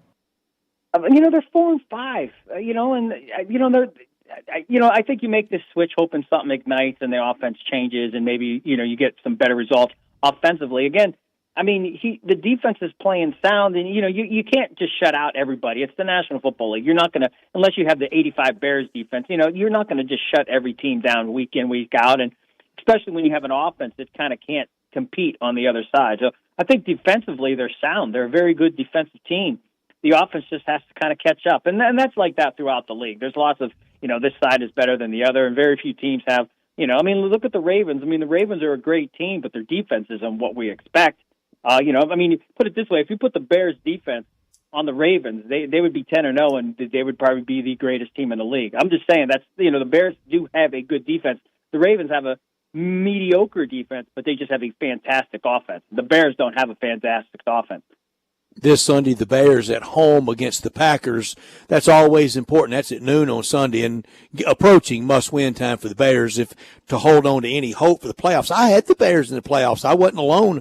A lot of people had them down there in that 7-8 seed category. 8 gets you nothing, but it doesn't look like if they don't win this week and turn it around and get back to 500, they're going to make the playoffs. The news out of Dallas, I think the headline right now, Bryant doesn't even want to talk about it, Bo. Who? He won't even, he just shuts down on me. He's unapproachable about anything with the Cowboys. But this headline, it says, Dak's season's over, but the prognosis is wonderful. It's going to get better. Hey, you got to sell it. You got to spin it one way, right? Listen, I was going back through the numbers, and Cooper Rush, we know he lost last week, but, he's 5-1 prior to that. And I was going back, 45 yards passing. Yeah, it was a bad day. But when 2022, when he was 5-1, they were 6-3 after 9 games, not 3-6. And they had Tony Pollard and they had Zeke. And Zeke was still towards the tail end, but at that point, Tony Pollard was a real pulse in that offense. They had a true running push. You had the lightning thunder type thing with Pollard, and they don't have that. And now you don't have Dak, and so I think Cooper Rush, and they're going to ask for Trey Lance, and it's not going to make anything any better. It's just not a good situation, and if anything, this kind of gives them all a pass to maybe they want to win. Don't get me wrong. He doesn't give them all a pass. He doesn't give Mike McCarthy a pass. No, but Mike, Mike on the 1-year deal. We knew this. I don't think anyone would have expected the Cowboys to be 3-6. I would have said 4-5 bare minimum at this point of the season. But for them to be in 3-6, Dak, no running game, no Dak, it's just too much. And McCarthy, in that atmosphere, he's not going to he's going to make the year. From what it seems like, Jones doesn't want to make an in-season switch, so they're going to ride the season out with McCarthy, and then who knows? Next year they got a new coach, and you're going to bring back Dak, and then you see where what they do in the offseason, and then improve this roster that's apparently not up to snuff with some of the top teams, and then to think that they're in the middle of the pack, they're a game ahead of the New York Giants, 4 games back of the Eagles and Washington is amazing to think about with all the hype of that team coming in. And look at our quarterback rankings now for the NFC East. I don't know where everybody had Jaden Daniels, but he would be way up there. And I know where I had Daniel Jones, and he's way gone from the Giants. He's done. Well, we all had Daniels number 1, didn't we? We all predicted Washington. No, we did not. No, we did not. But yeah, Daniel Jones. I've been one of his biggest protectors. But you there's sure a point did. where You fought you got to throw fight, the red bro. flag. Yeah. You got to throw in the red flag and say, this is not the end. And even I think to myself, he's been there almost 6 years. It's like since Eli. Yeah, it's just amazing to think sometimes these things take so long. Not that they take long to see, hey, this guy's not the answer. But to think that they've had him for that long, it seems like, at least in my mind, like the vacuum is 2 years of Daniel Jones. But to think it's been this long with Daniel Jones, and I think the biggest, and at the time it's great, but maybe the biggest miscue, and again, you cannot change it. For them to make the playoffs and Jones to have that success from a couple years ago kind of derailed them from what they actually were supposed to do. Because you're sitting there, Dayball comes in, Jones plays well, you think, okay, maybe we got something in this, and then it blows up in your face, and you're kind of back to square one. So that it was great to make the playoffs. They got eliminated, but I think it set them back kind of on the future. If they would have really had a bad year the first year with Dayball, Jones struggles, they definitely probably go into the draft or do something in the offseason to change the quarterback position. But unfortunately, they made the playoffs, and now they're going to probably be looking at a quarterback switch going into next year. And, maybe we see Tommy DeVito this week. See, Bo, we talked about the Cowboys. Brian, are you still there? I mean, he just shuts down on me. He won't even speak about it. Brian, we're going to change subjects. You want to talk about something else? Yeah, let's talk about the Dolphins, Bo. They get a big win last night, 23-15 over the Rams. You've mentioned it throughout the season. I remember a couple weeks ago you jokingly said if you were going to pick your MVP winner right now, it would be Tua, because the Dolphins are just so much worse when he's not on the field. Well, he's back. They get a win yesterday. We learned after the game, or I guess before the game is when he said it, but Tyreek Hill was questionable going into the game. He said he's been dealing with a lot of wrist injuries and stuff going on with his wrist. How do you see this Dolphins team? How do you see the rest of the season going? I was laying out the schedule earlier for Brett. The rest of the way, home against the Raiders, home against the Patriots, on the road against the Packers, home against the Jets, on the road against the Texans, home against the 49ers, and then back-to-back road games against the Browns and the Jets to end the season. It would take a lot, but if this team can get healthy, and it looks like they are, this team has an opportunity to get back into playoff contention and certainly that conversation. Oh, all the team. I mean, that's a very favorable schedule. Granted, they got to win them, but again, when you start looking at the AFC side, you got the Jets at 3-7, you got the Bengals at 4-6, you got Tennessee at 2-7, Indy 4-6, the Broncos 5-5, Chargers 6-3. So, they're not going to catch the division. They're not going to catch Buffalo. But if Cincinnati has a couple hiccups, or if the Colts have a couple hiccups, and by no means, I don't think any of us feel safe saying the Colts are going to, where they're going to go. I mean, if they don't win another game in the rest of the year, we wouldn't be astonished. I do think they'll win more games than they lose, but nonetheless, it wouldn't shock us. The Chargers look very sound at 6-3, but the Broncos, I think we would take the Broncos or the Dolphins over the Broncos right now, even though they're 5-5. And there's plenty of games. There's 7 more games left in this season. Who knows? I told you earlier, I think we'll have a wild card team out of the AFC that's not above 500. That's because all these teams, the Bengals, the Jets, the Dolphins, the Colts, the Broncos, these are all teams that are struggling early. They just have to hope to turn it around. And if you get it hot and none of these guys pick up the pace, then you're going to be in like the AFC North. You got Steelers playing well, you got Baltimore, and you got Cincinnati at 4-6. But now we really start the run of a lot of divisional football for the Steelers. They're going to start hitting that division, and you're talking 4 games or 3 games, against those guys. And the Browns and Steelers is always a hard fought game. It's just a rivalry game. It's always going to be ugly, and so who knows? I'll put it this way: if the Jets or the Dolphins or any of the teams I mentioned in the AFC make the wild card, I'm not going to be shocked. I do think the Colts are struggling. I don't think they'll be in the mix, but the Broncos, Chargers, I think Jets, even though they were embarrassed by the Cardinals this weekend. I mean, just an embarrassing loss. I still think the Jets, just due to talent, due to talent that they can, win more games than they lose moving forward. Bo, one of your all-time favorite players that you covered, and he sends his hellos to you. He was back in Oxford this weekend after playing last Thursday night. He was back in Oxford for the Ole Miss Georgia game. Mike Hilton back in town, and he says the Bengals can be that team that might squeeze in 8 and 9. I believe that, and and the fun part about this is, just say if you're Buffalo, the Steelers or Ravens, it's KC, Houston, you're going to win your division at this point if the season ended today. how excited are you if you're the Buffalo Bills and you got to face the Cincinnati Bengals in a wild card game? I mean, or something like those along those lines. And I think that's the catch-22 of the way it looks right now is if one of these teams. And Burrow goes for 375, and he can, and that's yes. the thing. You're not getting a mediocre Colts team where they're there, but they really don't have no pulse. They're just kind of they made it in, but they're not scary. You get a Chargers team with Herbert. You get a Steelers team or that Bengals team, or even if you face the Dolphins or the Jets, that's not going to be an easy out. There's some high caliber talent, and at that time of year, you got to have the talent to go with the big boys, and that's usually how the big boys outduel the others. Is they just got more talent than the other team. These particular teams started out slow, but eventually they're going to find their way into the playoff mix, and by Christmas time, after the New Year's, I guarantee we're going to be talking about the Jets. We're going to be talking about the Dolphins and the Bengals as teams vying for the last wild card spot. And 4 games, it seems like Steelers are 7-2. Bengals. I mean, it just takes a couple losses and a couple wins. Now you're 6-7. We're 7-5. It looks so crazy and distant now, but week after week, just look at the Saints 2-0. And they won their first game since week 2. Week 2 weeks into the season, you say, wow, this team looks fantastic. And we come to see that no, they're 3-7. They're not a very good football team. And in that AFC 7 seed scary scenario, that right now it would probably be that team going to Buffalo.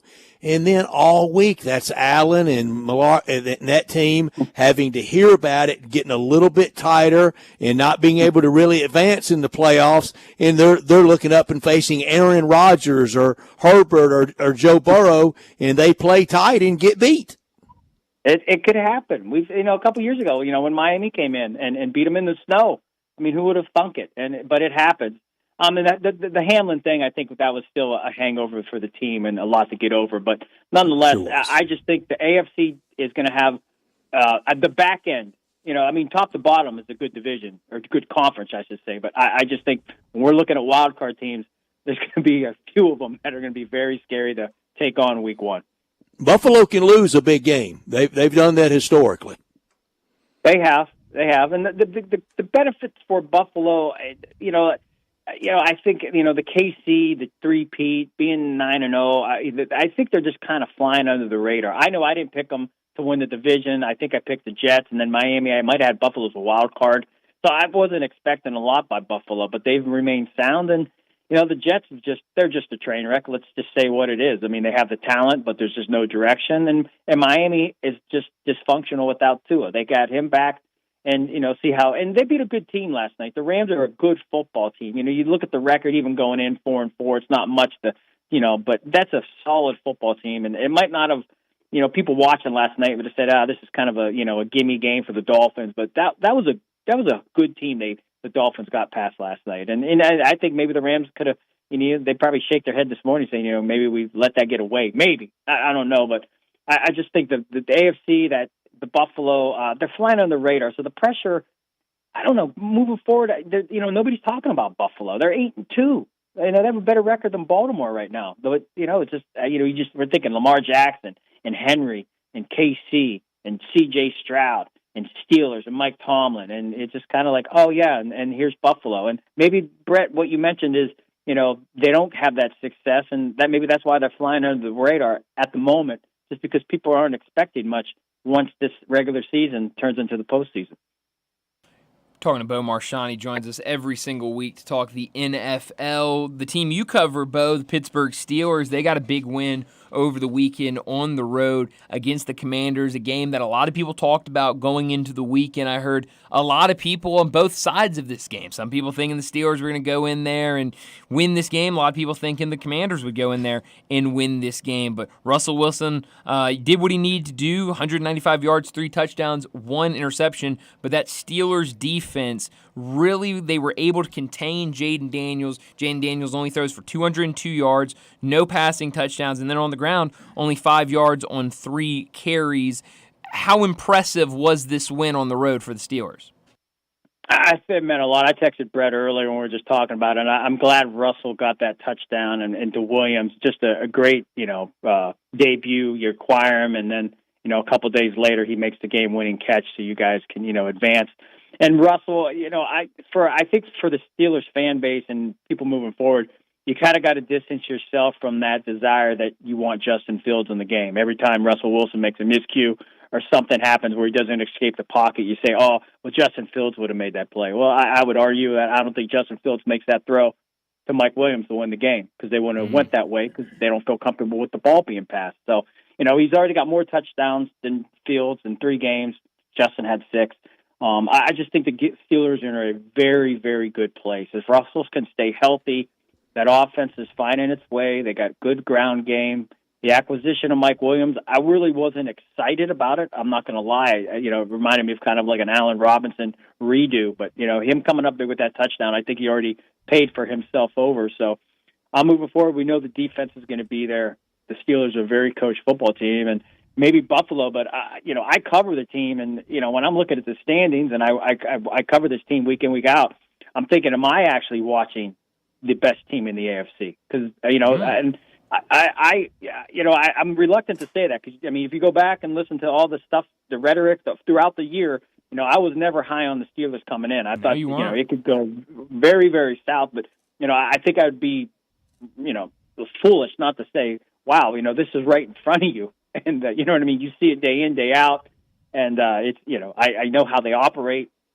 And 7-2, they're and they got a tough schedule coming up, but everybody has a tough schedule. It's the National Football League, and Tomlin said that as much today. It's not about the teams, it's the schedule. So 7-2, I think they'd all signed up for that to be 7-2 at this point after 9 games. Quarterback playing well, defense is phenomenal. Watt playing MVP defensive player level. So the Steelers are in a good way, and we know the Ravens games, Bengals games and the Browns games, those are just slugfest regardless of, how it works. So they're just going to, beat each other senseless. It's going to be 16-10. So, and then usually the Steelers are kind of sneak through those games. Both Saturday in Oxford for Ole Miss and Georgia, a New York Jets scout told me that not in this year's draft, but just over the next 2 or 3 drafts, on the field Saturday, at least 25 Georgia players and at least 15 Ole Miss players will be drafted over these next few drafts. That's 40 players out there Saturday. It was high-level stuff. That's an amazing, and I believe it. Two quality schools with super talent. You can't argue that. And I think the best thing about both programs is it's great to get guys in the league, but it's even better having those guys be factors in the league. And I think Ole Miss and Georgia, they're both schools who bring the talent in, and then they develop that talent. When that talent is drafted or acquired by a team in the National Football League, they succeed. But yeah, it's that's the fun part, watching these guys develop. Matter big school, small school, but that's an amazing amount of talent when you think when that even if it's half that 20 is an absurd number, but the thing really 40, is. that's just super absurd. Who's your number one quarterback in college right now for the draft? That's a tough one. Brett, I don't know. I don't want to say anybody yet. I'm really not in love with that. It's not Quinn Ewers, though, is it? No, it's not. You know what I mean? I see too many. Is it Shedeur Sanders? It could be. It could be. Beck doesn't do much for me. I don't know. These guys, I look at more of the inequity, the inequalities or whatever the word I'm looking for in them. And sometimes when I watch and break them down, I get stuck in nobody just wows me. Where you don't like anybody. Yeah, I don't like, and right now, right now I'm not in love with any of them. Right now, I just have to give up the big name because it's just, kind of, you can't say some oddball guy, but, Quinn, he's a good quarterback, and you got Manning behind him, so it's a tricky thing, but, maybe today him, but I wouldn't feel comfortable with it. Put it that way. The motto is, if you're in the draft room, you pound your hand on the table for the guy. I don't know if I'd pound my hand at this point for anybody on the table. I'd say maybe wait till the second round and we'll get somebody later, or maybe we can try to, get Dak Prescott off the Cowboys or something. They can take him. Anybody. I mean, phone lines wide open for down in Dallas. I mean, Bryant would pound on the table. He's getting surgery. He's going to be better than ever. I mean, get those calls in. I'm telling you, I'd be completely fine with that. But, Bo, as always, thanks so much for joining us, and we'll talk to you again next week. Have a great, safe week, gentlemen. Thank you, Bo. Bo Marchant joining us to talk the NFL. We do it with him every single Tuesday, and not a bad idea by him at the end. Maybe you don't love any of the quarterbacks in the draft. Hey, Jerry, how's it going? How you been doing? And with all these kind of busts that have been out of college, and I don't think Caleb Williams by no means bust yet, but I think Bryce Young is sure approaching it. It makes you scared of all of them. Well, it does, because we talked about – and I don't want to talk about last year's quarterback class. It was, a really good class coming out of college, but certainly you go back, some of these guys and go back the last 2, 3, 4, 5 years, those can't-miss quarterback prospects, first-round quarterback prospects, haven't really panned out. Mac Jones, that's, 3 or 4 years ago now, a guy that really just was drafted high, was highly regarded before the draft, and just couldn't really get anything going when he was ultimately drafted. So we'll see, but it is interesting how before the season it felt like we had a good idea. This guy's number one, this guy's also in that conversation for number one, then this guy, and then maybe there's a gap, and now it feels like some of those guys, maybe all of those guys, have Carson taken a drop. Beck is the biggest example of that. That's the one, right? Before the season, he was front runner for the first quarterback taken off the board in the draft and front runner for Heisman. And now I don't think he's either. I haven't really looked at draft boards, so maybe he is still up there for the draft, but I wouldn't have him number one on my quarterback draft board. Brian, are you hearing the serious conversation about McCarthy out, Dion in, and try to draft Shador? I've heard it. I don't know how much of seriousness I've heard about it, but that has kind of been one that's kind of gone around. Hey, this fun idea, at least from what I've seen. You can't eat that Dak money. No. I mean, and have a team. And that was the conversation before the Dak contract, like off season. That was a big conversation. You saw so many fan sites and all this stuff of, well, what if they got rid of McCarthy and brought in Dion? Shador comes into the draft, you draft him, and you just roll with those guys. Can you imagine Dion as coach of the Cowboys, though? I cannot. Oh, actually, I could see it. You know what? I could see it. It would be a spectacle, but every coach of the Cowboys is a spectacle. It certainly is. That would be spectacle times 10 million. Times maybe 100 million. It would certainly be something. Would he wear one of his jerseys on the sideline? Would he wear 21? Oh, good Lord. I don't even. Wouldn't he? Or what should do? He'd probably, I don't know. I don't know what he would do. He would do something. It'd certainly be out there. It can't be worse than what it is, Brian. I mean, it's got you won't talk about it. I don't want to talk about it, no. But you keep bringing it up, Brett. We got to talk Cowboys. It's okay. Hey, it's one of the biggest stories in the NFL. What they're doing right now. Just cannot get anything. Can't get wins. It's hard to win games out there, and it's almost impossible for the Cowboys to win games. Well, before we get to this break, let me remind you our great 5 o'clock sponsor. It's Jaguar Land Rover Bluff City. Jaguar Bluff City, they're the premier Jaguar dealership for the greater Memphis area, and they've been that since 1984. They're a talented team. They're ready to help you find your next perfect vehicle at unbeatable rates. Swing by Jaguar Land Rover Bluff City today and check out the new 2025 models like the 2025 Range Rover Sport, 2025 Range Rover Velar, or the 2025 Defender. Test drive the Range Rover Sport where luxury meets performance. It's a perfect mix of style, performance, and versatility with options ranging from 360 horsepower up to 635. And it's also available as a plug-in hybrid electric vehicle with $7,500 federal tax credit when leased with approved credit. Take a look at the Range Rover Velar, powered by mild hybrid technology and enhanced with the latest well-being features and fully connected entertainment system. The Range Rover Velar is the ultimate luxury luxury compact crossover. Purchase yours today and get special 4.4% for 72 months financing available with approved credit. Don't forget about the Defender, available in multiple models to fit your needs. The Defender is built for the modern explorer, and Jaguar Bluff City is offering special interest rates for 60 and 72 months on various models. Give them a call at 877-259-6169. That's 877-259-6169. Or go out and visit them. 6335 Wheel Cove, just off of Quince. Test drive one of those new 2025 models, or you can view all these vehicles online at JaguarBluffCity.com. Let's get to another break, and when we come back, we'll talk about what's trending.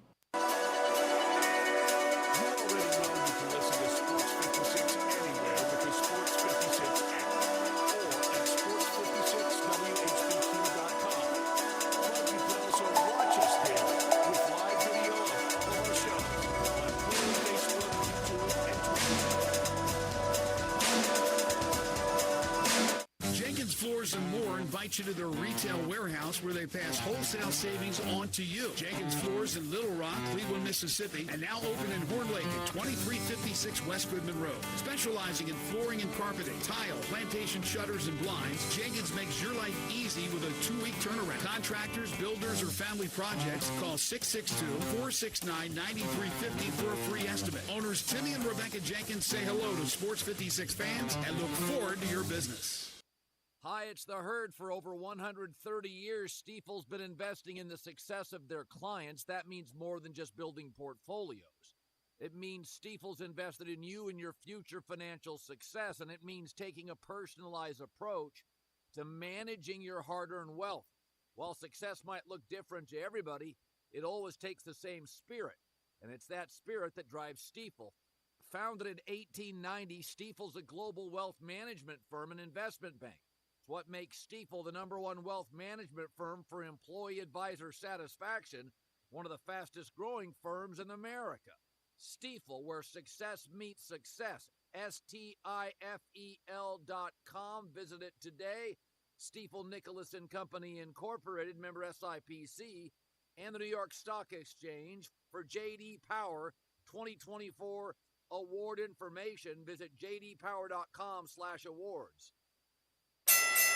Mayweather Boxing and Fitness offers a high-energy, full-body workout that utilizes the same equipment and technology employed by Floyd Mayweather to achieve his impressive 50-0 record. The workout features 4 types of heavy bags, treadmills, rowers, battle ropes, weights, and much more. Visit Mayweather Boxing and Fitness, located at 2257 North Germantown Parkway in Cordova. Train like a champ. Mayweather Boxing and Fitness, 901-673-1267. Sports 56 traffic. Good afternoon. We got this heavy traffic over here. It's right on schedule, actually, on 40 East at Sycamore View Road, all the way out past Germantown Parkway. As you continue out into Fayette County, still a little bit crowded on 240 East at Perkins. Some of this traffic getting on the 385 here, going outbound on Bill Morris Parkway, headed out towards Collierville. Hey, shop now and save during the holiday season at Weimer's Jewelry. They're located 7525 Highway 64. I'm Commander Chuck with your on-time traffic.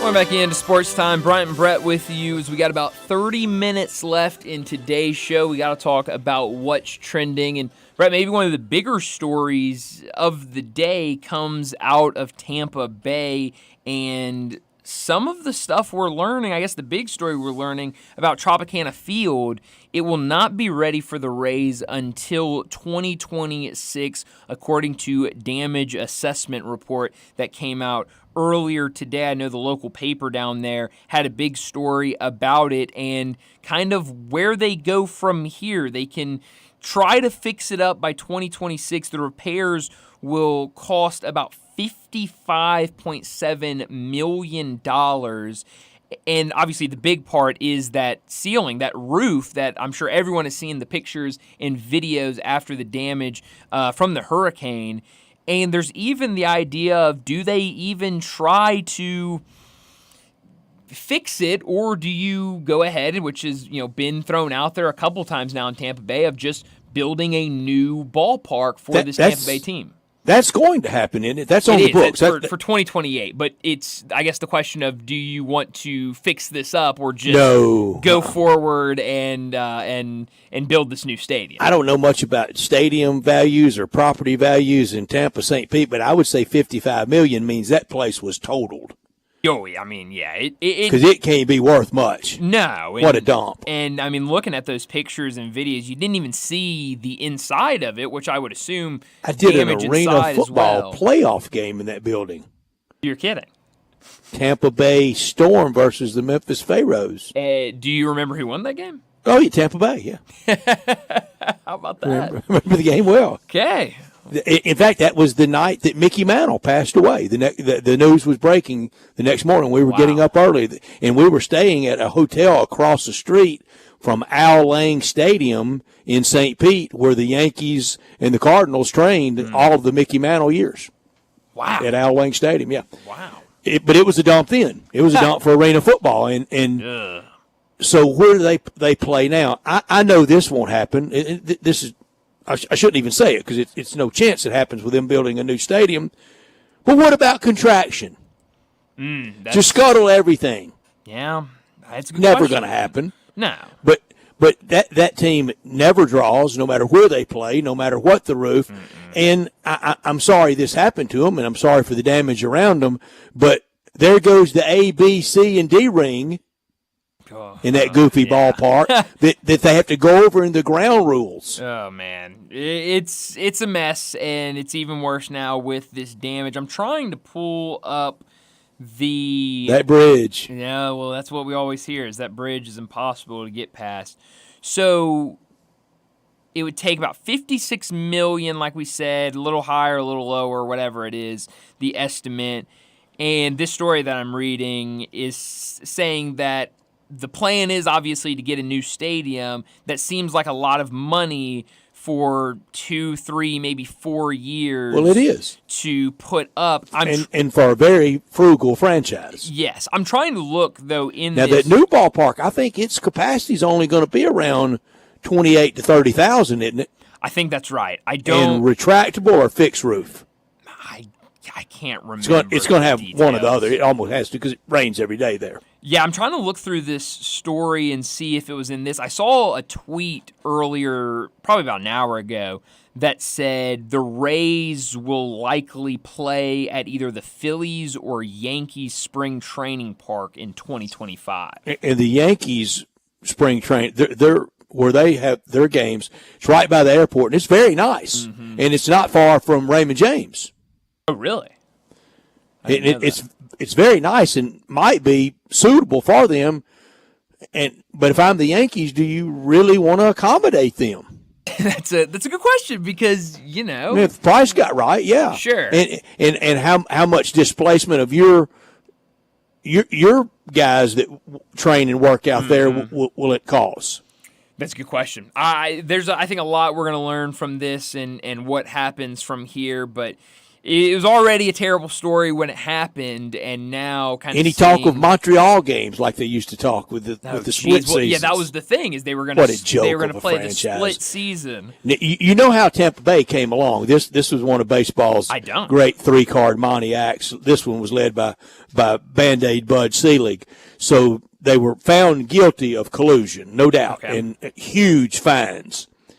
So to pay the collusion bill, they created out of the thin blue sky the Tampa Bay Devil Rays, and their pay-in fee paid off the owners for what they lost in the collusion bill. Wow. Baseball always robbing Peter to pay Paul. Always. Wow. Huh. I did not know that. That's news to me. But that's how we got the Rays out of the collusion settlement. Interesting. And now nobody shows up to their games. They're going to be displaced for at least this season. I was very opposed to Marlins and Rays for this reason. We have baseball in Florida. It's called spring training, and the affinity that those towns, Clearwater, a Phillies town, Bradenton, a Pirates town historically, a Astros town, St. Pete for a long time was Cardinals Yankees. Now more toward Palm Beach area at St. Lucie for the Cardinals. We had baseball love, Dodger town at Vero Beach. Yeah, we had it forever. Yeah, you're right. And so now I don't know where they go from here, but definitely some big news out of Tampa Bay. I bet we could have made it without the Marlins and the Rays. I think you're right. I think you're onto something. And neither draw well at all. No, and the Marlins, that new ballpark, it's already getting a little iffy. Yeah. On a lot of things. No, for sure. And you have to take care of something. That's what's happened here with AutoZone Park. It's everything's great on opening day, and the paint's fresh. It's all beautiful. It's all brand new. Did y'all discuss any last week? The Cardinals announcing they're coming here. We did. We brought it up. I think first time since 2019. Yeah. We brought that up. It was the same. I think it was the same day we might have talked about the Contreras news where he was. They're moving him to first base. And we did talk. I hope there's a big crowd, and finally back. For a long time, the deal was every year. Then it got to be every other year with Springfield, and then after COVID, since 2019, next year will be 6 years since the last time the parent club played here. It's crazy, but I know we've had that conversation a lot about is there any conversation? Will they ever come back and kind of play that game? And so now we know they will, and hopefully a lot of people will go out and see that and see that big league team. And it's needed and it's necessary. And I hope there's some fixing up and renovation before having it, and I hope it continues after the Cardinals leave. But I think a lot of people will go that hadn't been to very many, if any, games the last few years, and they need to see the condition of the ballpark, and the Cardinal brass needs to see it. Well, that's what I was just about to ask you is, what is their response when they're all down here for this event and they kind of see what's actually going on and kind of what this ballpark looks like here in Memphis? And let's just hope that it goes off well. And I think is soccer back in AutoZone Park next year? Is that the year? Is it one more left? I think there's one more left. Okay, but it will have already started. Let's just hope that there's no issues with the mound and any footing. Oh, geez. And the Cardinal brass got here and said, we're not putting big leaguers on this. Well, that was. And there's a lot of nights, Brian. You've been there for it, and I have. There's a lot of nights that place has been unplayable for college games and otherwise. Well, that was the year I covered the team, which now has been 3 years ago, I guess. That was kind of the first year that those issues were really prominent, and it felt like there were, 4 or 5 games that just had to be stopped in the middle of the game or not started because of the field conditions. It wasn't ready. It wasn't ready at all. Loose side or. Mm-hmm.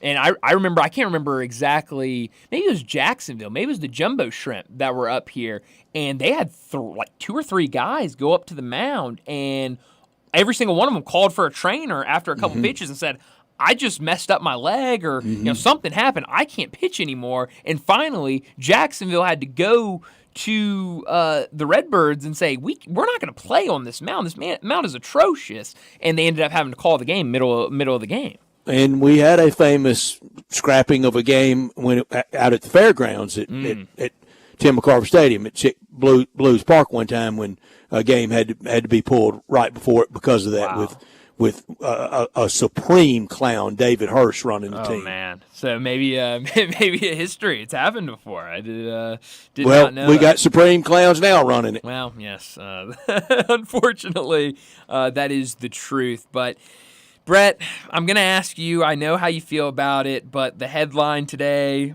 I guess I should be asking, how do I feel about it? Dak's season over, but prognosis is wonderful. I mean, it's so bad I'm not talking about it. Brett, I can't believe that's a headline. just catastrophic. How is that a headline? It's the Cowboys. It's what Jerry Jones continues to run into. I mean, for someone that had everything go his way, really except for on the field that first year when they went 1-15. From year 2 to the retirement of the big three, just about everything went their way. Nothing now goes his way. It's Murphy's Law.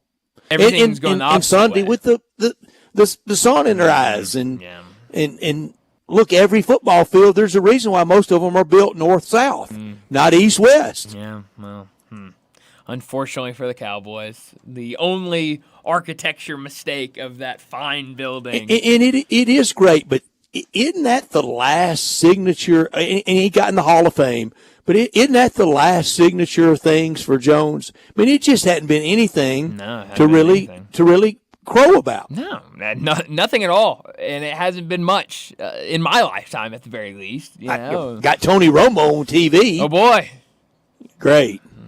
Yeah, it hadn't been. Where are those rings? I haven't seen any rings. I haven't seen any playoff success. But hey, there hadn't been any. There hasn't. And Michael Parsons, it feels like to me, he's more worried about his studio and his podcast than he is playing ball. Yeah, and I don't want that to grow even more, but it feels like it has kind of over. That's the first thing. If it's Mike Vrabel, that's the first thing. Mike Vrabel and Michael Parsons got to get together and be in unison.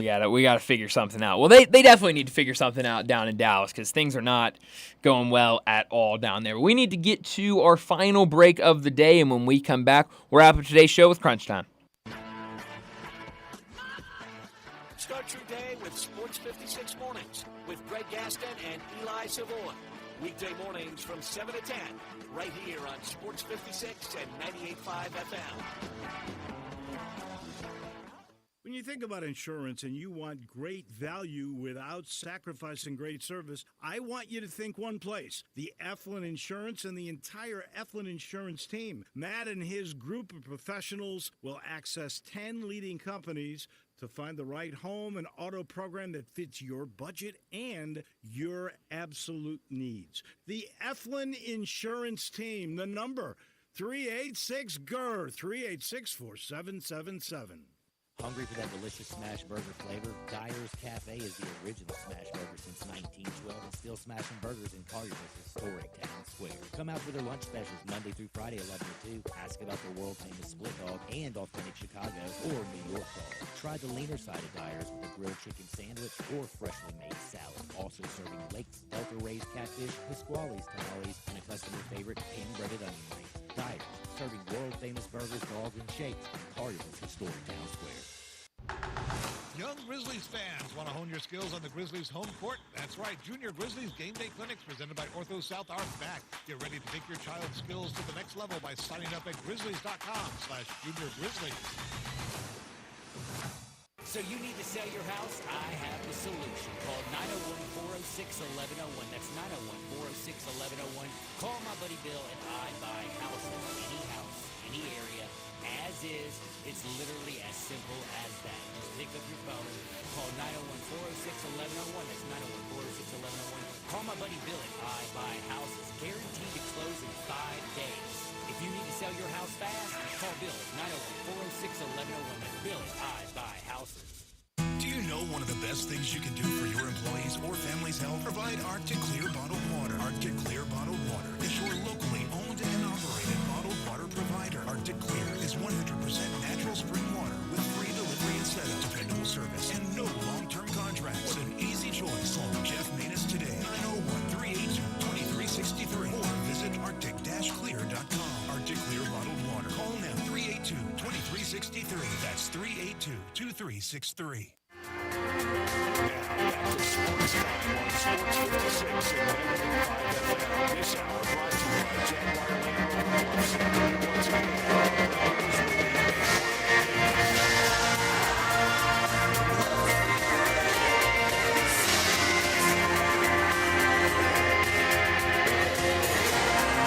This is pretty cool, and we're just getting started, so.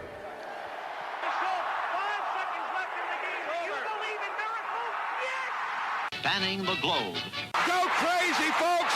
Go crazy! crazy. This is for all the biggest crunch time. You are looking live. In your life have you seen anything like that? Goodbye.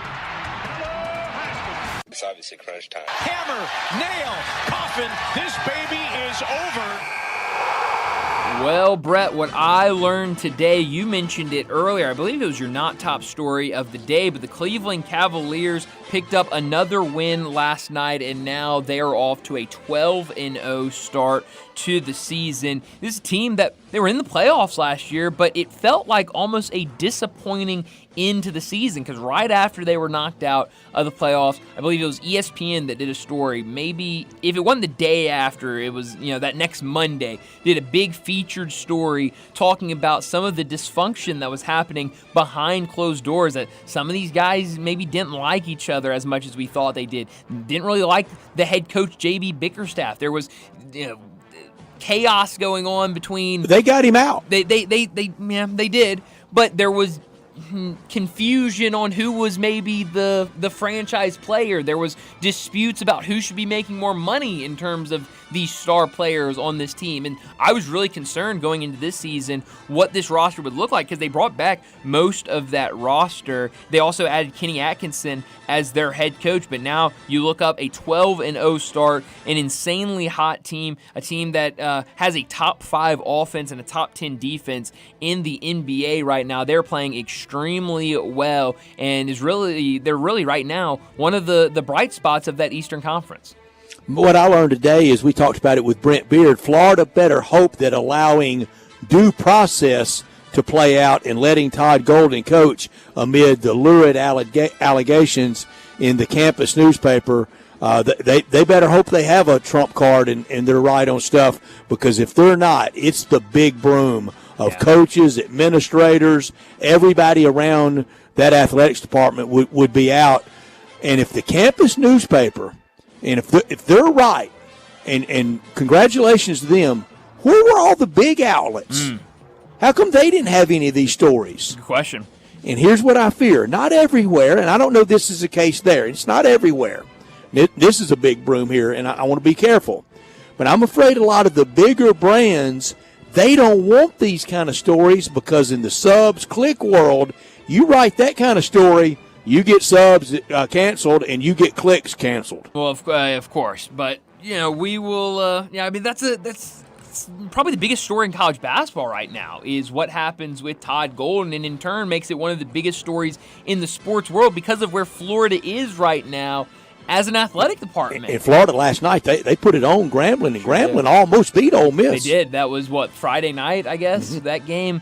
So, yeah, it's going to be interesting to follow along with that story. What I could have done without today, we mentioned it earlier, but the state of Florida should be thanking Miami for pulling off the win last night. Miami became the first football team in Florida, both Division I and NFL teams, to record a win over this weekend of games. In the NFL, both the Jaguars and the Bucs lost on Sunday. In FBS, FAU, Florida, Miami, Florida State, USF, and UCF all lost on Saturday. And then in the FCS, Florida A&M University, Bethune-Cookman, and Stetson all suffered losses on Saturday. It's the first time ever that the state of Florida combined with FBS, FCS, and NFL teams have gone 0-for-11 on the same weekend. It happened, but it wasn't a clean sweep because Miami came to the rescue last night with their win.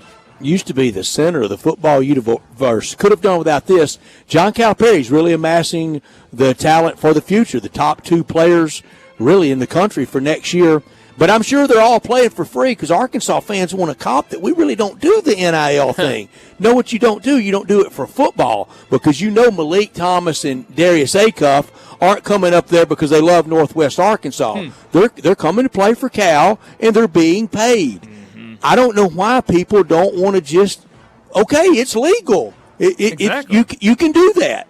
Well, that's the thing. We've talked about this, before the football season started, when a lot of these football coaches were coming out. It almost feels like people are these coaches, they're almost embarrassed to talk about NIL and the money they're giving. You better embrace it. You got to embrace it, or you're going to get left behind. And you're seeing there are programs around the country in both college football and college basketball that are embracing NIL, and they're the teams that are starting to have success. What do you think it costs Duke to get Cooper flagged? Huh. Because he's not there for free. No, he's definitely not there for free. And he shouldn't be. I don't know exactly, but it certainly cost them a pretty penny. He was expensive. He wasn't cheap. And a lot of people will watch him for the first time tonight. And that's going to be a massive game later tonight, the first game of the Champions Classic going on right now. Where are you beaming tonight? To Atlanta, to the home of the Hawks. First game's already started, 10-8. Michigan State leads over KU. Hope there's no pipe bursting at Phillips Arena, home of the Atlanta Hawks, or State Farm Arena. Michigan State and KU in the first one, Duke and Kentucky in the second one. Izzo versus Bill Self. And then in the second game, it's not exactly K versus Cal. Mm-hmm. John Shira versus Mark Pope. Get used to it.